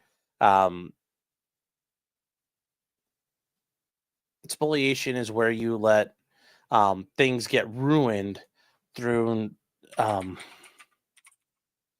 what the hell has happened to my keyboard? Like, that's weird too.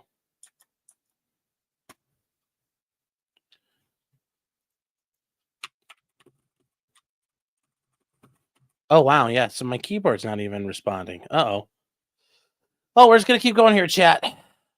We're gonna keep going. So there's no independent cause for spoliation. I talked to Matt about this. That's not an actual independent count. That's a evidence sanction, a discovery issue. So it's been a large day in several states. I'm jinxed. Yeah, I don't know what the hell happened here. So if I touch the Sonichi medallion, no, I never will. They say for all the reasons above, the 109-page counterclaims are so vague, there's no way to prepare a response. They say it should be dismissed entirely, if not more definitively stated. They say if any claims survive,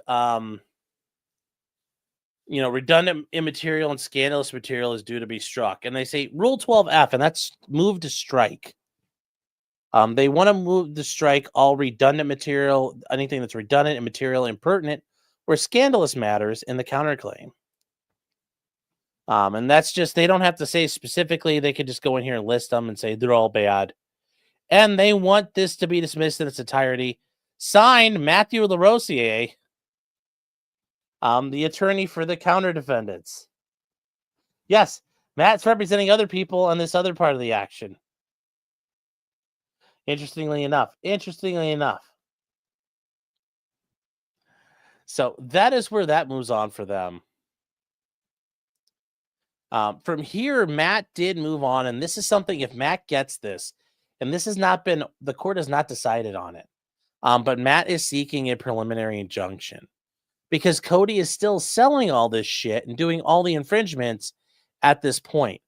So they want a preliminary injunction. We're not going to go through all this, chat, but they talk about Federal Rule 65, and if you guys have been following us with the Trump stuff, Federal Rule 65 covers injunctions.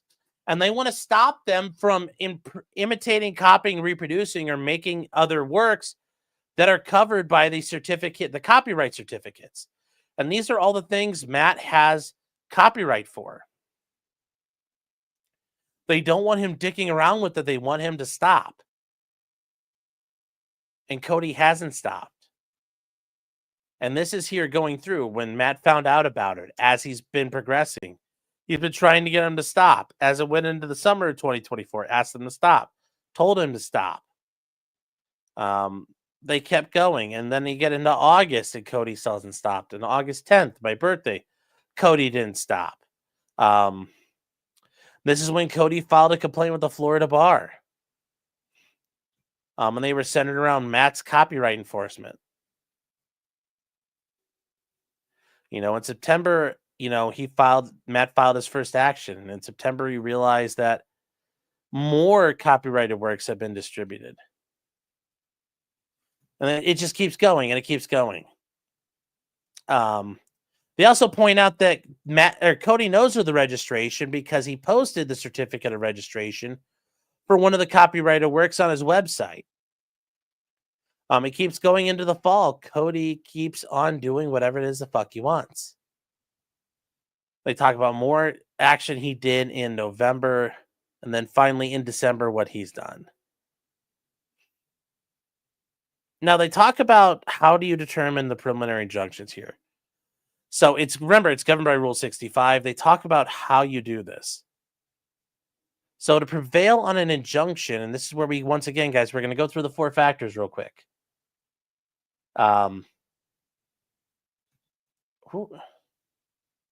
What is going on here, you guys?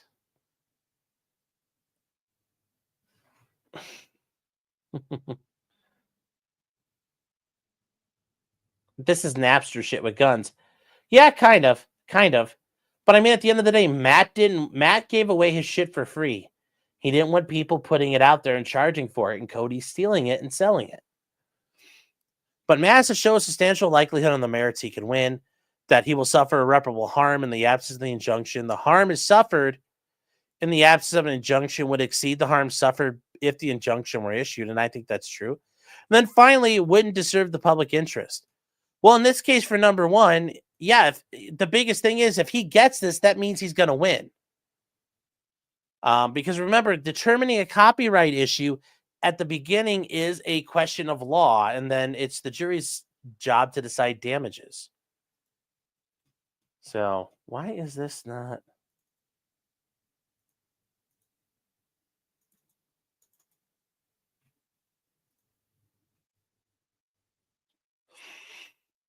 And then they point out that, well, he suffered irreparable harm. Yeah, it's getting pretty bad. Cody's fucking up his reputation. And is the harm suffered by Matt now worse than if this were granted?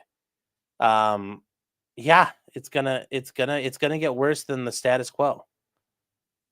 And then would this disturb the public? I don't see how this would disturb the public. Asking for injunction on a guy violating copyright law.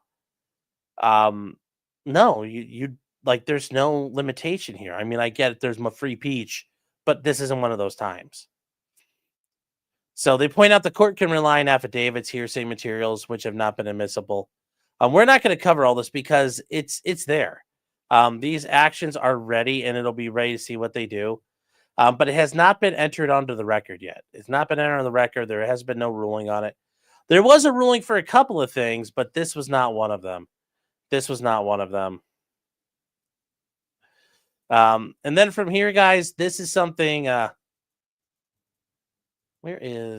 on. Yeah, this is, once again, this is a counter defendants for Matt, Ivan, and all of them. The counterclaim is striking the alternative for a more definitive statement and then for attorney's fees and costs. This is the same thing all over again, chat. It's the same thing that when he went after the stuff for Ivan, there's no jurisdiction under RICO. There's no jurisdiction under the remaining claims. The type 1 and 2, type 4 shotgun pleadings. And then it goes through all these things again down here. So we're going to leave that be. We're going to just keep moving at this point here. We are going to keep moving.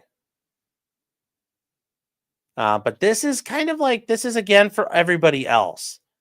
So it's a consolidated motion, and everybody got jumped in on this one. And it's literally much of the same as what we've already read. So if you guys don't believe me, we'll pick a spot, and it's going to be very much on how you address this. But it's very much the same spot, same stuff we went over. So for right now, we're going to skip that. I'm sure Matt's going to be like, you idiot. There was good stuff there. And I'm like, okay, well, maybe there was. My bad. Maybe there was. My bad.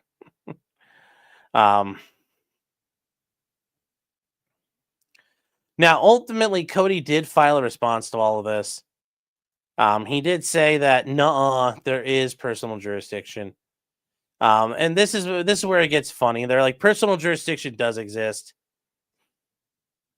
And the test for personal jurisdiction doesn't, and this is where they are breaking down personal jurisdiction, because normally, chat, we don't see these. Normally, when people bring up personal jurisdiction, there's some wackadoodle sovereign citizen.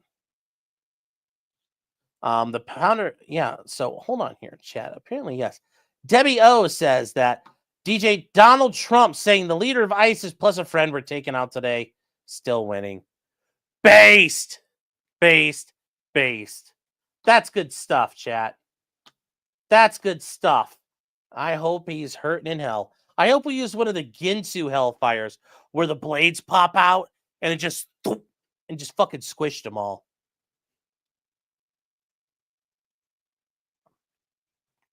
Based. And then Blaze, how you doing, man? He says, hi, Sean. I have my midterm tomorrow for trial advocacy tomorrow. Good luck, dude. Fucking crush it. You're gonna do great. Just do your thing. Do your best. That's all you can do. But good luck on that. Good luck on that.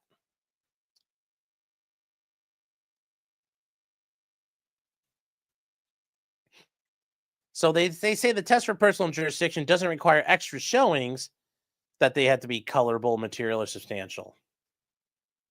They say, but Rule 12 does not require that. RICO does not require that. RICO does not require that. And no cited 11th Circuit precedent requires that. There's only one case, and that's the Republic of Panama mentions that only in dicta.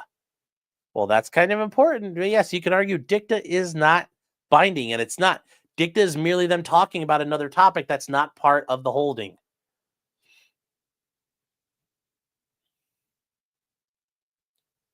And they say when only state law claims and diversity jurisdiction are at issue, plaintiffs do not have to make an elevated merit showing of their state law's merit claims to establish personal jurisdiction. And they say special jurisdictional discovery might sometimes require the elevated showing, but not right now. And moving on from here, chat, they go through the rest of their case. They point out that the stipulations resolved to refer amended issues. They talk about the spoliation issues and how it was covered. But these paragraphs are not just particular counter defendants committed spoliation in isolation, but the spoliation occurred in a concerted effort to defy litigation requirements, triggering joint and several liability once again, chat. And the idea with spoliation, you can end up in a situation where you're accused of, concealing things, and it can lead to an adverse inference that there was evidence, it is now not available, and it's not available because these guys fucked up. And because these guys fucked up and did that, they did this intentionally, you were allowed to infer that whatever that was would have been very devastating to their case, would have been devastating to Matt and Ivan, and would have helped Cody prove his case, and you would have found that this would have been critical. So you have the right to make that inference. That's what he's talking about, that they have this issue with spoliation. So, oh, I got somebody text me.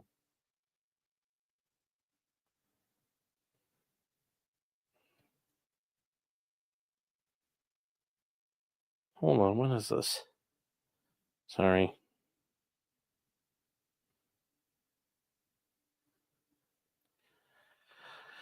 Oh, gosh. Sorry, guys, hold on. So, that is the ultimate issue here. And they say Florida still recognizes spoliation as an independent cause of action. I mean, if you're reaching back to, I don't see... the essential elements of a spoliation of evidence claim are... And I can't believe, why don't you show us what the fucking elements are?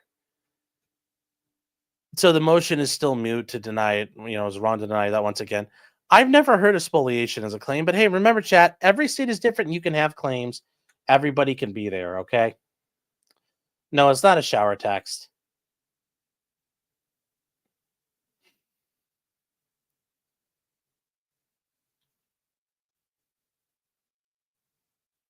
Wait, who's taking a thing on property? Did I miss?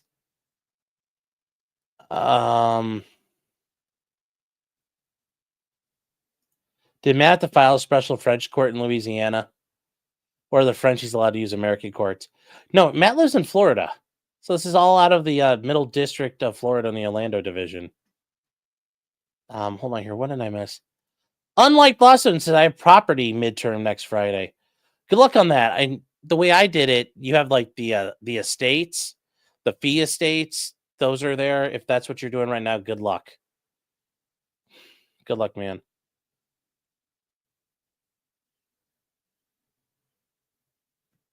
So here's the problem, guys. Cody is flailing. These are not going to work. And I don't want to go back through these because this is just fucking mind-numbing at this point. The biggest thing is if Matt could get this in preliminary injunction, then he pretty much wins the case because the same court's going to review it.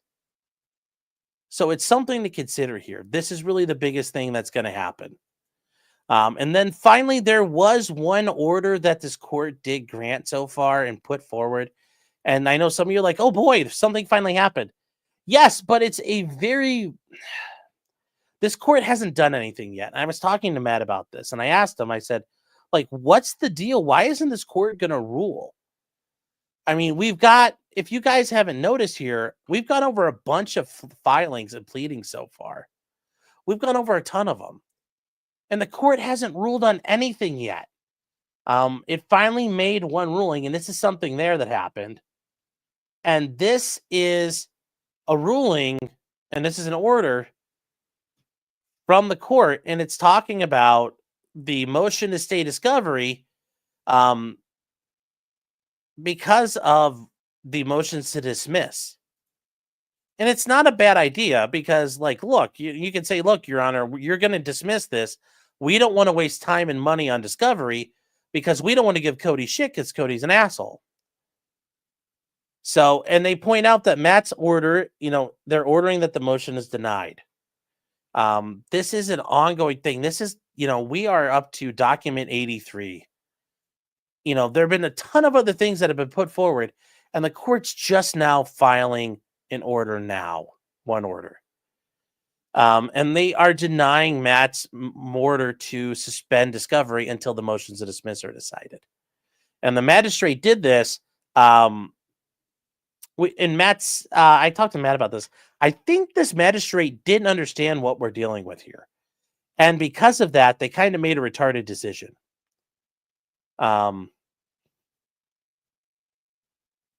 There's a lot of this is so confusing. I don't think this person really understands what's going on here. And it doesn't make a whole lot of sense. So this magistrate really did a problem here. But the court talks about this, and it says the court has broad discretion to stay discovery as part of its inherent authority to control a docket. And that's true. That's true. They say a magistrate has broad discretion to stay discovery pending decisions on a dispositive motion. And you'd hope so. The court has the right to do that.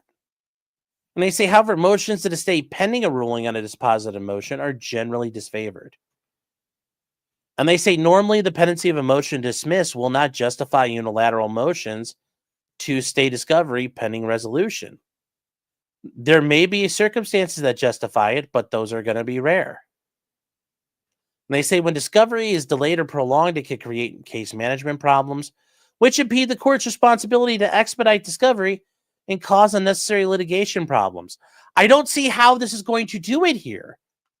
This is the issue, and I think this is where speaking with Matt, you can see the frustration of what's this going to do and how's this going to hurt it? I don't see how this is going to hurt it, but the magistrate is sitting here thinking in a retarded way that that's going to happen. Hold on here, chat.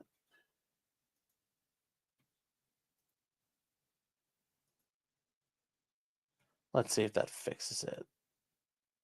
Okay, never mind. And they say the moving party bears the burden of showing good cause to stay discovery. They say in determining whether it's warranted, the court must balance the harm produced, and the court must the possibility the motion will be granted and entirely eliminate the need for discovery. Yes, because if they grant the motions to dismiss, the case is over for the claims against Matt. Matt can win. If he throws out Cody's case, then Cody just has to deal with defending against Matt's case. And Matt's is going to survive. Cody's is not. And at that point, Cody isn't entitled to the amount of discovery that he'd be getting otherwise. They say in making this determination, it's necessary for a court to take a preliminary peek at the merits of a motion to dismiss to see if it appears clearly meritorious and truly dispositive. So they're allowed to take a preliminary peek. They're allowed to take a little bit of a guess.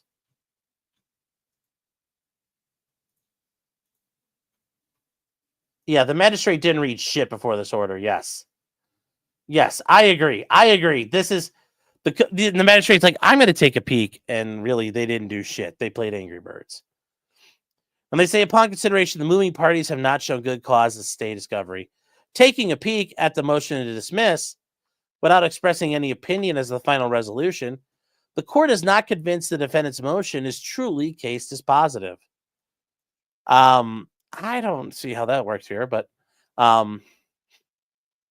as the defendants correctly point out, Cody, Matt and the gang, they agree that neither of the motions to dismiss will dispose of every claim or counterclaim. I don't think that's true. I think I don't think that's actually clear. I don't think that was actually agreed to here, but they say absolute clear indication the case will be dismissed in its entirety. A motion to stay should be denied.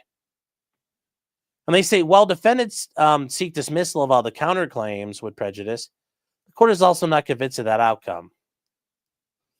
And they say, with the exception of the out-of-state personal jurisdiction arguments, the motion to dismiss is based on pleading deficiencies. And they say the presiding judge has not ruled on these issues previously, and and Matt cites no legal authority where pleading is dismissed with prejudice because it's entirely based on shotgun pleading or other deficiencies without providing instructions and offering leave to amend. And that's true. The court can give them leave to amend. It can allow them to fix it and make it work. But I don't see that happening here. Is this a biased magistrate? No, I just think this magistrate's an idiot. In chat, we actually have something. Matt sent me this, and we're going to take a look at it. Oh, hold on. Can I get this to pop back up?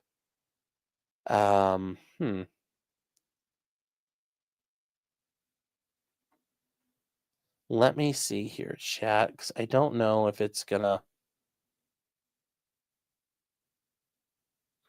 Let me see here. Hold on.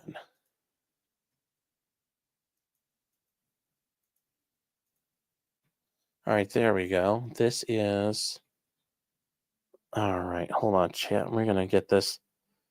So I have it. Matt actually sent me Cody's request for discovery, which is really fucked up and fucking weird. It's actually very... it's very burdensome. And it's actually not good.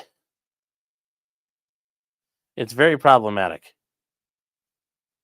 So this is something that I think is not going to work. And a lot of it is very... Oh, hold on here.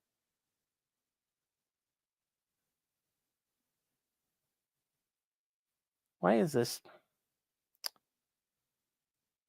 Come on, you fucker.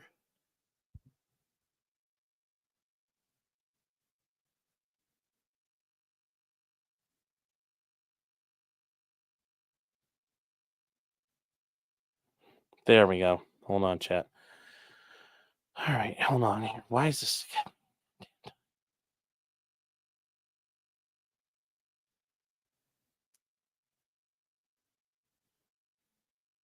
There we go. Anyways, we're going to take a look at it because it does show you, I think, how bad Cody's case is going to be going forward and what the court's likely going to do. Get Matt in here. Guys, I can't get a hold of him. Matt is fucking working. I'm not going to... He's trying to get shit filed before the deadline. So I can't do it. I know he's not here. He's working right now. So they say they haven't shown unusual circumstances or a specific burden of prejudice by lacking the stay. Arguing that there's conclusory statements of discovery will be overly burdensome, extensive, and expensive are insufficient. Well, based on what the fucking thing's going on, yes, Cody's requests are pretty fucking burdensome. And I say, as their specific discovery requests, the multitude of tools provided by the discovery rules remain at the moving party's disposal. And it says, in contrast, Cody's argued with the declaration in support, they'll be prejudiced, perhaps irreparably, if discovery is stayed. Yeah, I don't buy that. And they say, in some, the undersigned finds that it won't happen, so it's being denied. And they don't believe that the case, the need for discovery, will be entirely eliminated. Which I think is a little bit of a problem here, but we'll see what happens. So it's going to go back, and Leslie Hoffman Price, the brilliant magistrate, has caused a fucking problem. So,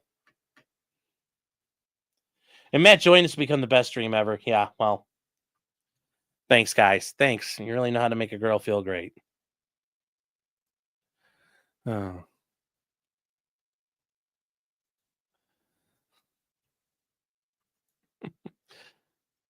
All right.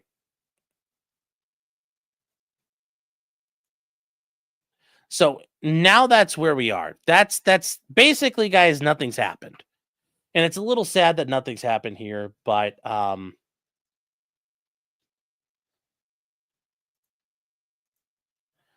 we do have, and this is actually kind of funny. I think J-Rock, you might get an appreciation out of this. This is the first request for production of documents from Cody to Matt. So this is an actual thing here. So they're serving this request on Matt as part of Federal Rule 34. And he must produce all requested documents, electronically stored information, or tangible things within 30 days of this request. So that's where this you have a set amount of time to respond to these. So they have 30 days after service of this request. And why is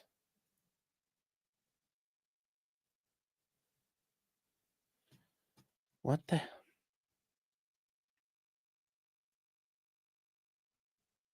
why is this new?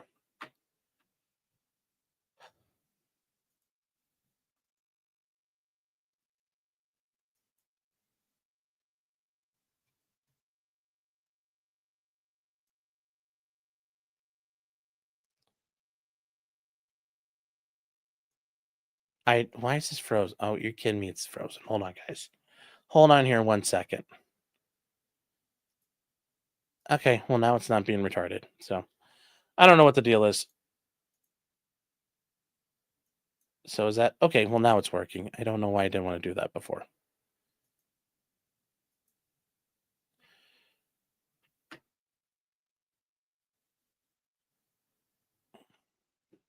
Hold on, chat. Why is this? Just come on. Let me keep doing this. Well, I didn't see in the Apple cards yet. Anyone said brain freeze? J-Rock says, yes, no one knows how RPDs work. You have 30 days to identify docs and things. And then a production time is set later. Yes. Well, that's the thing I was going to get to here. If it lets me actually fucking click on anything.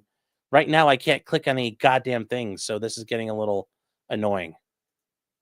So we're going to switch over to this one because this is a little more fucking productive. This one's just going to we're just going to close it out.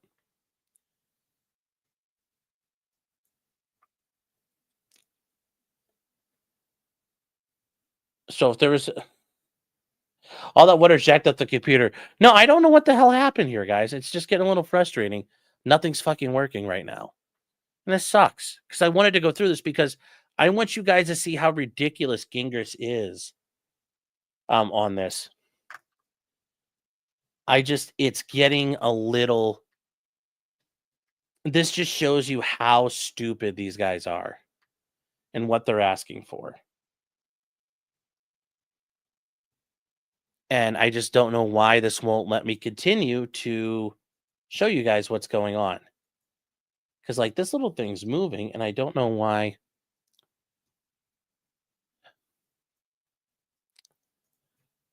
It's just a little Being a little gay, guys. Just being a little gay.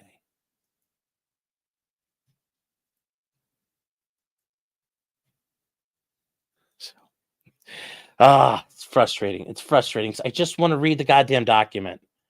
I just want to say, oh my God, Cody and his attorneys are fucking retards. So anyway, so I'm not going to touch it, chat. We're going to keep going here. So as it says, you have 30 days after service of this request to provide everything. You have 30 days to identify it, as J-Rock said here. And that's the thing. People are not doing this right.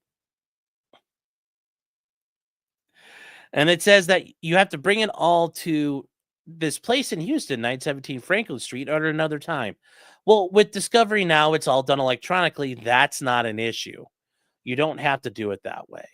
This is not how that's supposed to be done. Now you talk about what the definitions are. Well, it says the party. So it means plaintiff, defendant, counter plaintiff, counter defendant, as well as a party's full or abbreviated name or a pronoun referring to a party, means the party, and when applicable, his or her its agents. Now, you guys might say, wow, this seems like this is boringly descriptive.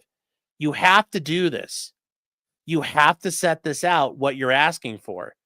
You have to say what means what. Otherwise, when you're dealing with the other party, they could say, well, who knows what's going on? I don't know what this means. And it says person.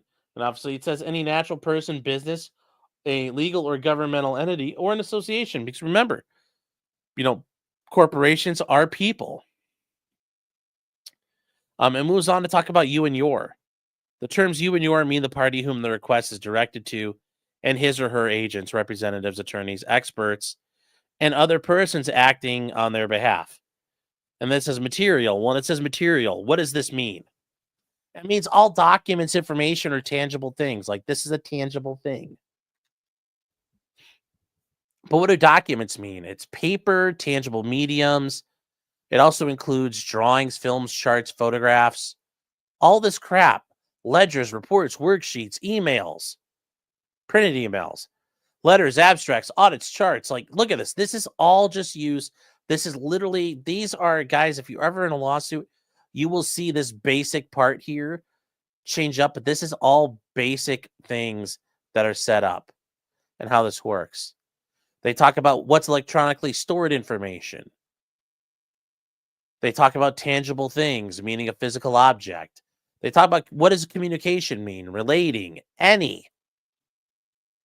And notice they say the term any should be considered understood in either its most or its least inclusive sense as necessary to bring within the scope of the request. So it's saying don't be a retard, you know what we're talking about. And it says and or. And it says conjunctives and or shall be construed either conjunctively or disjunctively as necessary to bring within the scope of the request all responses that might otherwise be construed to be outside of the scope. So that's all they're trying to point out here is like, don't be retarded. You know what we're doing. Hoagies and spiders. Well, no, I don't want spiders on the sandwiches. That would be awful. That would be awful. That would be very scary to me. So there's instructions here, and this just tells you what to do. And this is the funny part. They demand all of that, but they say they, you need to produce discovery logs. And guys, we're going to skip a lot of this because it is kind of like, not important here for us, but they talk about any materials Matt asserts are privileged. You have to specify the grounds for the privilege. You can't just say they're privileged. You have to say attorney-client, doctor-patient, trade secrets, anything that might be privileged. You do have to show what's privileged. You have to say the type of material being withheld and whether it's electronic. The subject matter of the material, the date of the material, the name and job and address of the author of the material. You have to do a lot of the stuff here.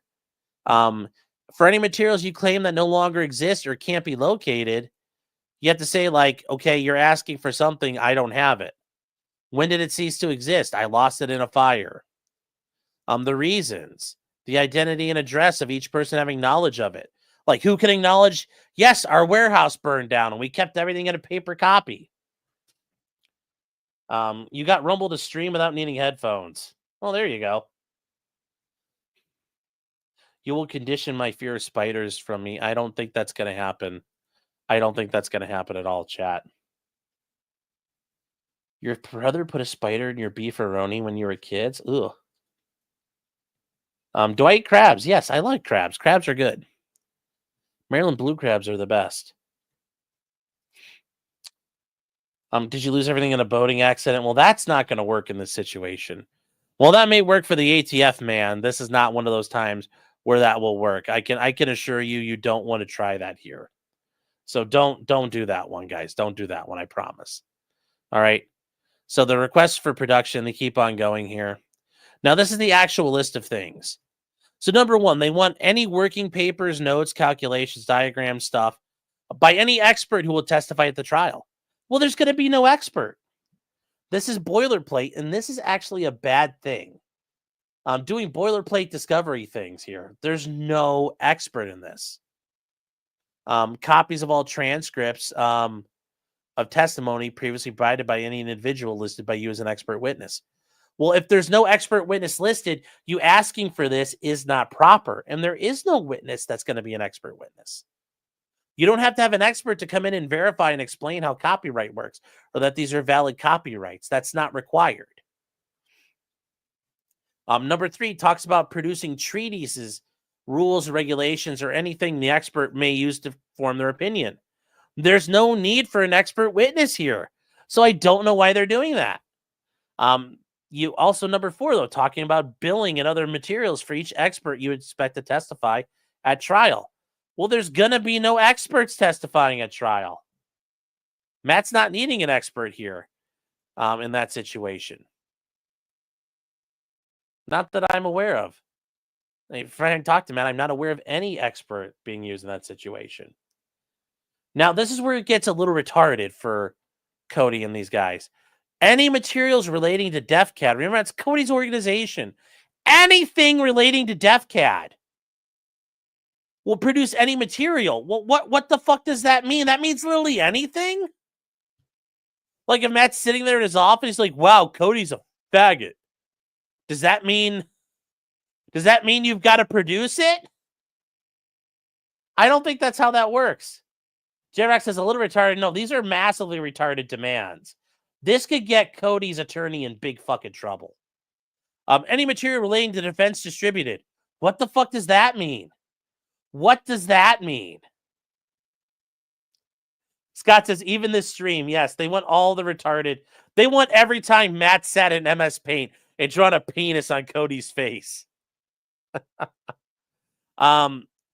They want Matt to produce any material relating that he has in his possession to Cody Wilson. The fuck does that mean? Any material relating to Dioscuri. What does that mean? There's not, like, what? What is that going to be?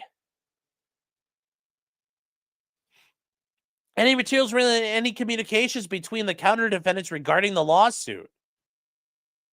Matt's representing some of them, so that's going to be privileged.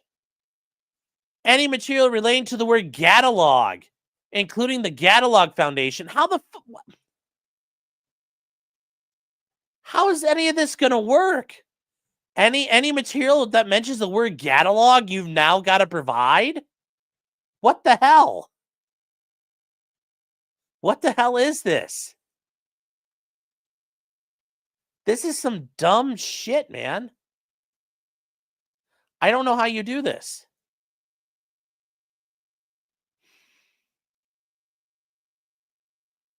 Bama Law saying, I'm sorry, I'm not the data limit, but is this plaintiff pro se? No, this is not pro se. Cody Wilson's a law school dropout, but he has attorneys who are, duly barred.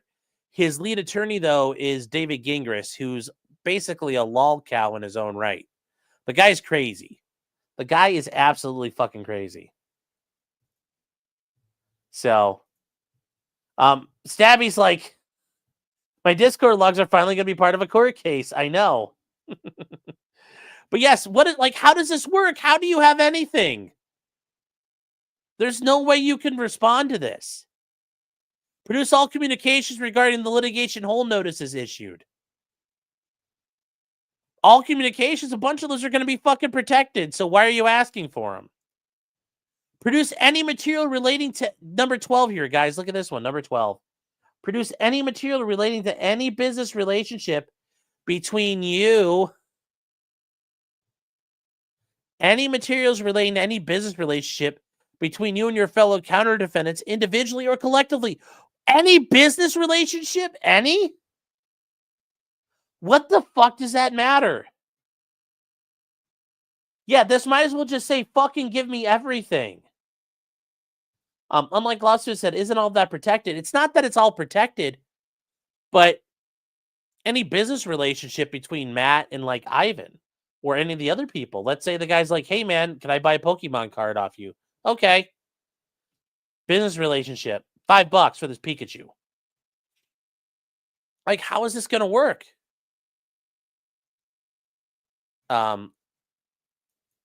Any material relating to any employment relationship between you and your fellow counter defendants, individually or collectively.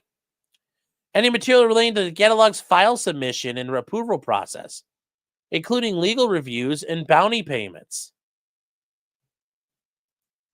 Like, that's not at all helpful. Bama says, I bet the judge makes him do it. I mean, I could see it, but this is bullshit. This is such bullshit. You got a holographic Charizard for $7.60. Lucky you. Big time.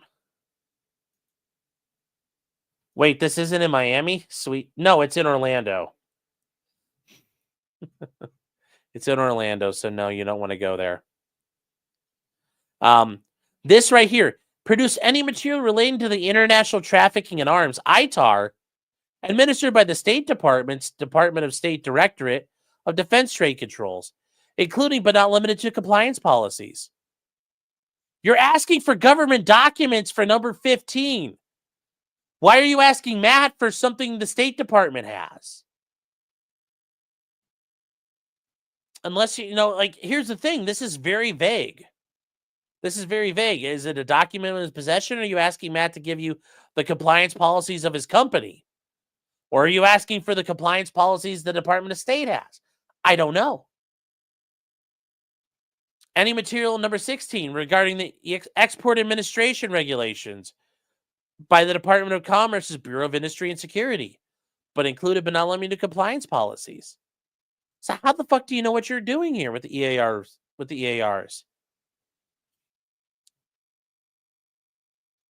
This is just retarded. This is just retarded.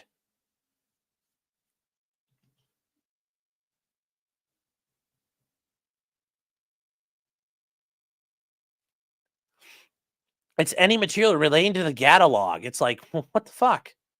Any material relating to the Fuddbusters Discord chat. Here's the best part.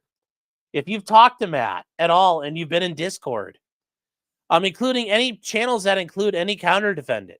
So if you ever talked to Ivan or Johnny or Zona, anybody, this shit is all being fucking requested. I don't know how this all works there. Rosedower is saying, speaking of ITAR, Larry Vickers had a bigger issue with the Russia sanctions. But no, Larry Vickers has not been sentenced yet. I find it odd he's out in less than a year. Larry was never sentenced. Everything's been kind of put on hold.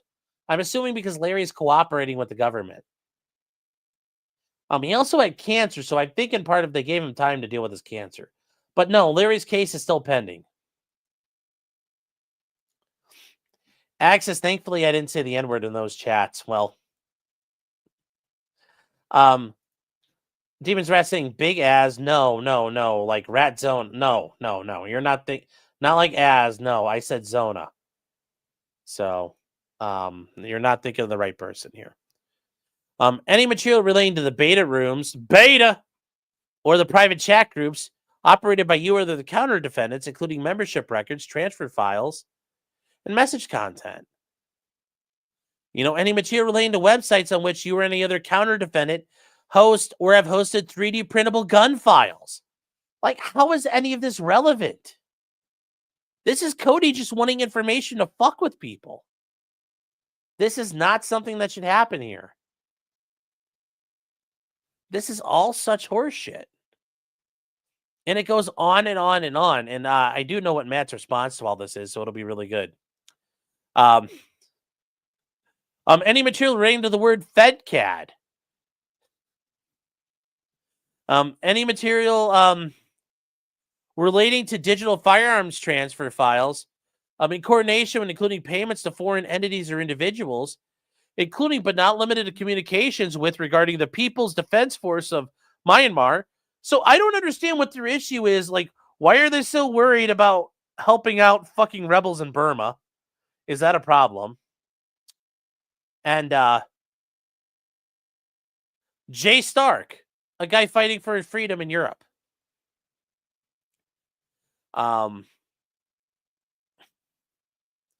They want any material relating to any evidence used to support your claim that DEFCAD has been hacked and dumped multiple times.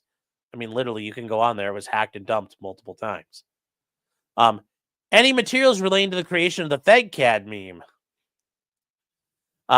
Any materials relating to your promotion of MAF Corporation, the Catalog, ControlPew.com, Fuddbusters, or any site used by you or your other colleagues regarding 3D printable gun files. So I wonder if this technically means like my pot trim promo code. Does that count too? So that'll be funny there. That'll be funny. So this is just an absolute garbage fucking request of information from Cody. I hope the court doesn't allow this, but I'm feeling they're going to. So just absolutely horseshit what Cody's requesting at this point. So yes, FedCAD is sus. FedCAD sus. Oh, I'm about to bust my FUD all about all of the prosecution files. Yes. You know, they want any material relating to somebody's possession of restricted firearms or machine guns. Well, Cody knows all about that because he's the one who probably tipped them off. Just what I've heard. They're asking for information regarding the pseudonymous figures of PLA Boy, Dr. Death, Uber Clay, Arm Joy, and Pablo Diaz / Bloblums.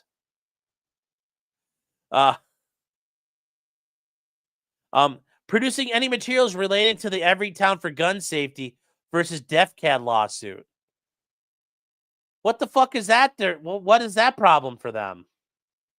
Yes, Freeman Leet is a 3D 2A designer. Last I heard, he was some hot water with the feds for getting caught with some auto pew drop-in devices.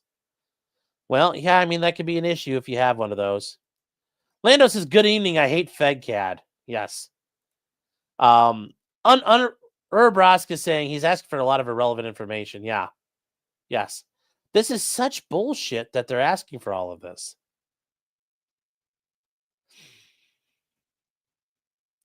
So, but then it says like, produce any material relating to any third party's use of the DEFCAD website, but not limited to tech and unseen killer. Oh, this is so funny. Jim is saying, can't Matt say a lot of this is attorney-client privilege? Well, not all of it would be, but a lot of it is. Like, if he's communicating with people, when they've talked about legal issues, yeah, I've got things that are protected I can't talk about. The problem is this is so broad, it's hard to really assert privilege because you don't if it's so vague for you to respond, it does make it hard because your response to 52 is going to be 4 or 5 paragraphs long. That's a big issue here. That is a big problem. I did talk to Matt about this. He needs to get his protective order in place.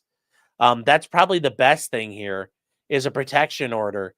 At the very least, the court orders him to do stuff. Put a protective order in place so Cody can't leak shit. And if he does, it ruins his case and Cody gets sanctioned.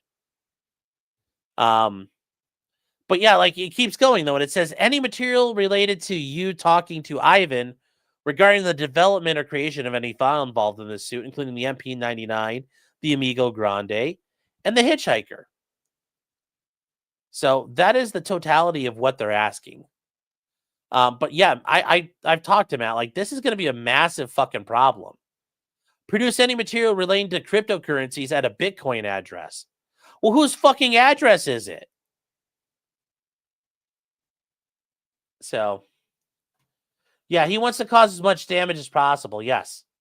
Yeah, Z Caracoa is a Brazilian guy and a great guy. If he were doxxed, he would have to either leave Brazil or get arrested. Yeah, they're looking to cause fucking problems here. And I do agree that this is a, hold on, where was this at here?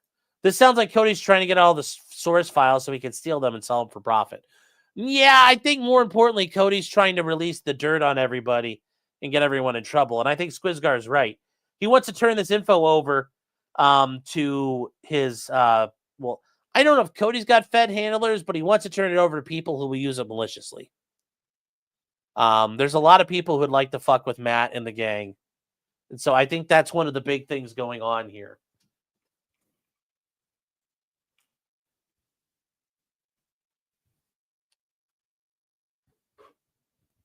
So that is one of the big things here. This is being used to antagonize. And yeah, is this 90% of this attorney-client? A lot of it's going to be. A lot of it's going to be. But even then, you have to be very specific. Just asking for fucking anything, like, you're not even very specific about stuff. You're just like, I want everything. Everything about this topic. Everything about that topic. I mean, literally, they just say any.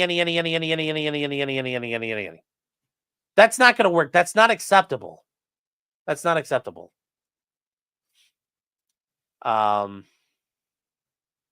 This all seems really gay. It is.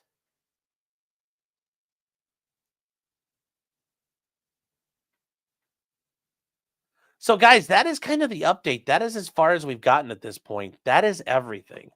That's the entirety of things at this point. And, yeah. So, B-Husker saying, how is Sean tonight? Oh, Lord of the Onion Rings. See, I don't like onion rings, though. I don't. Onion rings are not my favorite. I'm a French fry guy more than an onion ring guy. Just saying. Matt should make Cody turn over all of his records for underage hookers. Yeah, yes, I think that'd be a great one. Oh, yes, that'd be correct. So we got some other comments and things to read through here real quick. Chugi Show is saying late because the Flamers got a foam. Late because Foamers got a foam. Thank you for correcting that, Chugi. I appreciate it. Squizgar, thank you, is saying late and yeah. Yes. Nico says the catalog tax-free. Yes. Chugi saying water, sure, whatever you say. Yeah. And then Commander Kodiak says if the Haitians got their way, Butterball would be selling Clydes. Yes. And Skeeve Man for £5 sterling. For 5 Scottish pounds. That's right, chat, Scottish pounds. They are not the king sterling here. Says, I think the chat needs its IQ boosted. Time to get that finger working up there as seen on the Discord. If you know, you know. Thank you. It's good to see you. Hope you've been doing well. Hope you're doing well here, guys. Kind of fat guy doesn't like onion rings. I don't. So, yes, calamari's good, but calamari's always good, man. Yes, Unerbrass says Control F any. Yeah, it's all throughout that, and that's all it is. This is just, it's absolutely bad. And Robin Fox is just free the guns. Yes, just free the guns. So, Jim says, I would ask some hilarious questions. Please list every instance of your participation in homosexual gangbangs behind the Waffle House. Well, I'm sure Cody would give you a list, so you got to be careful about that. Oh. You're going to rename the show No One Likes Onion Rings? Boo. Funyuns are not good. They are disgusting. No, I do not like Funyuns. Believe it or not. Some of you like, that's like standard fat people food. It's not. I don't like onion rings. Don't like Funyuns.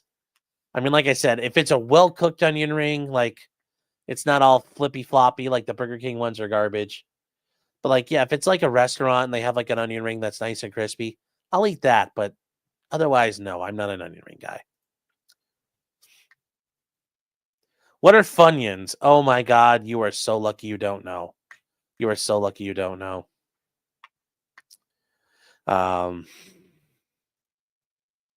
Wait, I like calamari, not onion rings.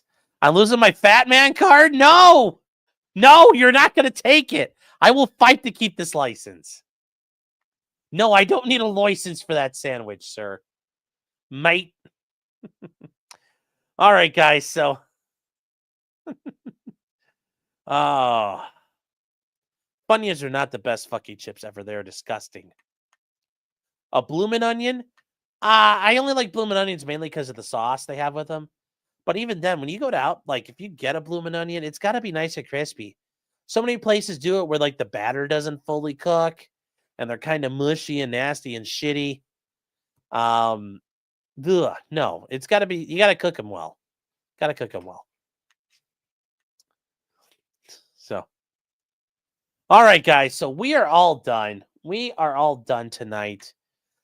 It's only midnight, so we'll do a little bit of work on the Sternovic because we got it all. We got the body put together. We got some time. We're gonna do some taping up of stuff, and we'll get the paint flowing. So that is it, guys. There's Matt's still working on getting stuff submitted. But that's it for now. That's it for now. And this is part of the problem. The court hasn't fucking ruled on anything, and there are tons of motions that are just outstanding right now. And I asked Matt about this, and he says this judge apparently has a very busy docket. But I asked him, does this judge normally do this? And he says, from what he's heard, he's not 100% sure. But this is just so fucking weird. The judge is letting it all pile up, and then she's just going to all everywhere. So we don't really know the answer right now. What's going to happen? Is this judge going to do it as part of like a big, just big like and just do like an omnibusy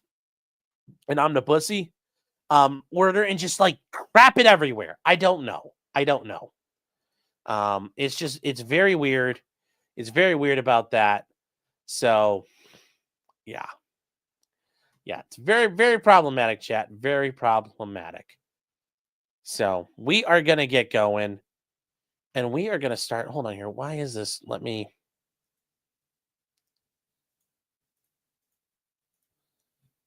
Okay, chat. So we need to. All right. All right, chat. I am going to restart my computer because I don't know what the fuck is happening. But give me about 5 minutes and I will figure out what the hell is going on here. And then we'll restart. We'll start up and we'll be doing a model stream. But we are all set for now. So, guys, remember till next time. Fuck DEFCAD and fuck Cody Wilson. I'll see you guys in a minute, chat. Let me restart my computer so I can figure out what's going on. I'll see you guys in a couple minutes here.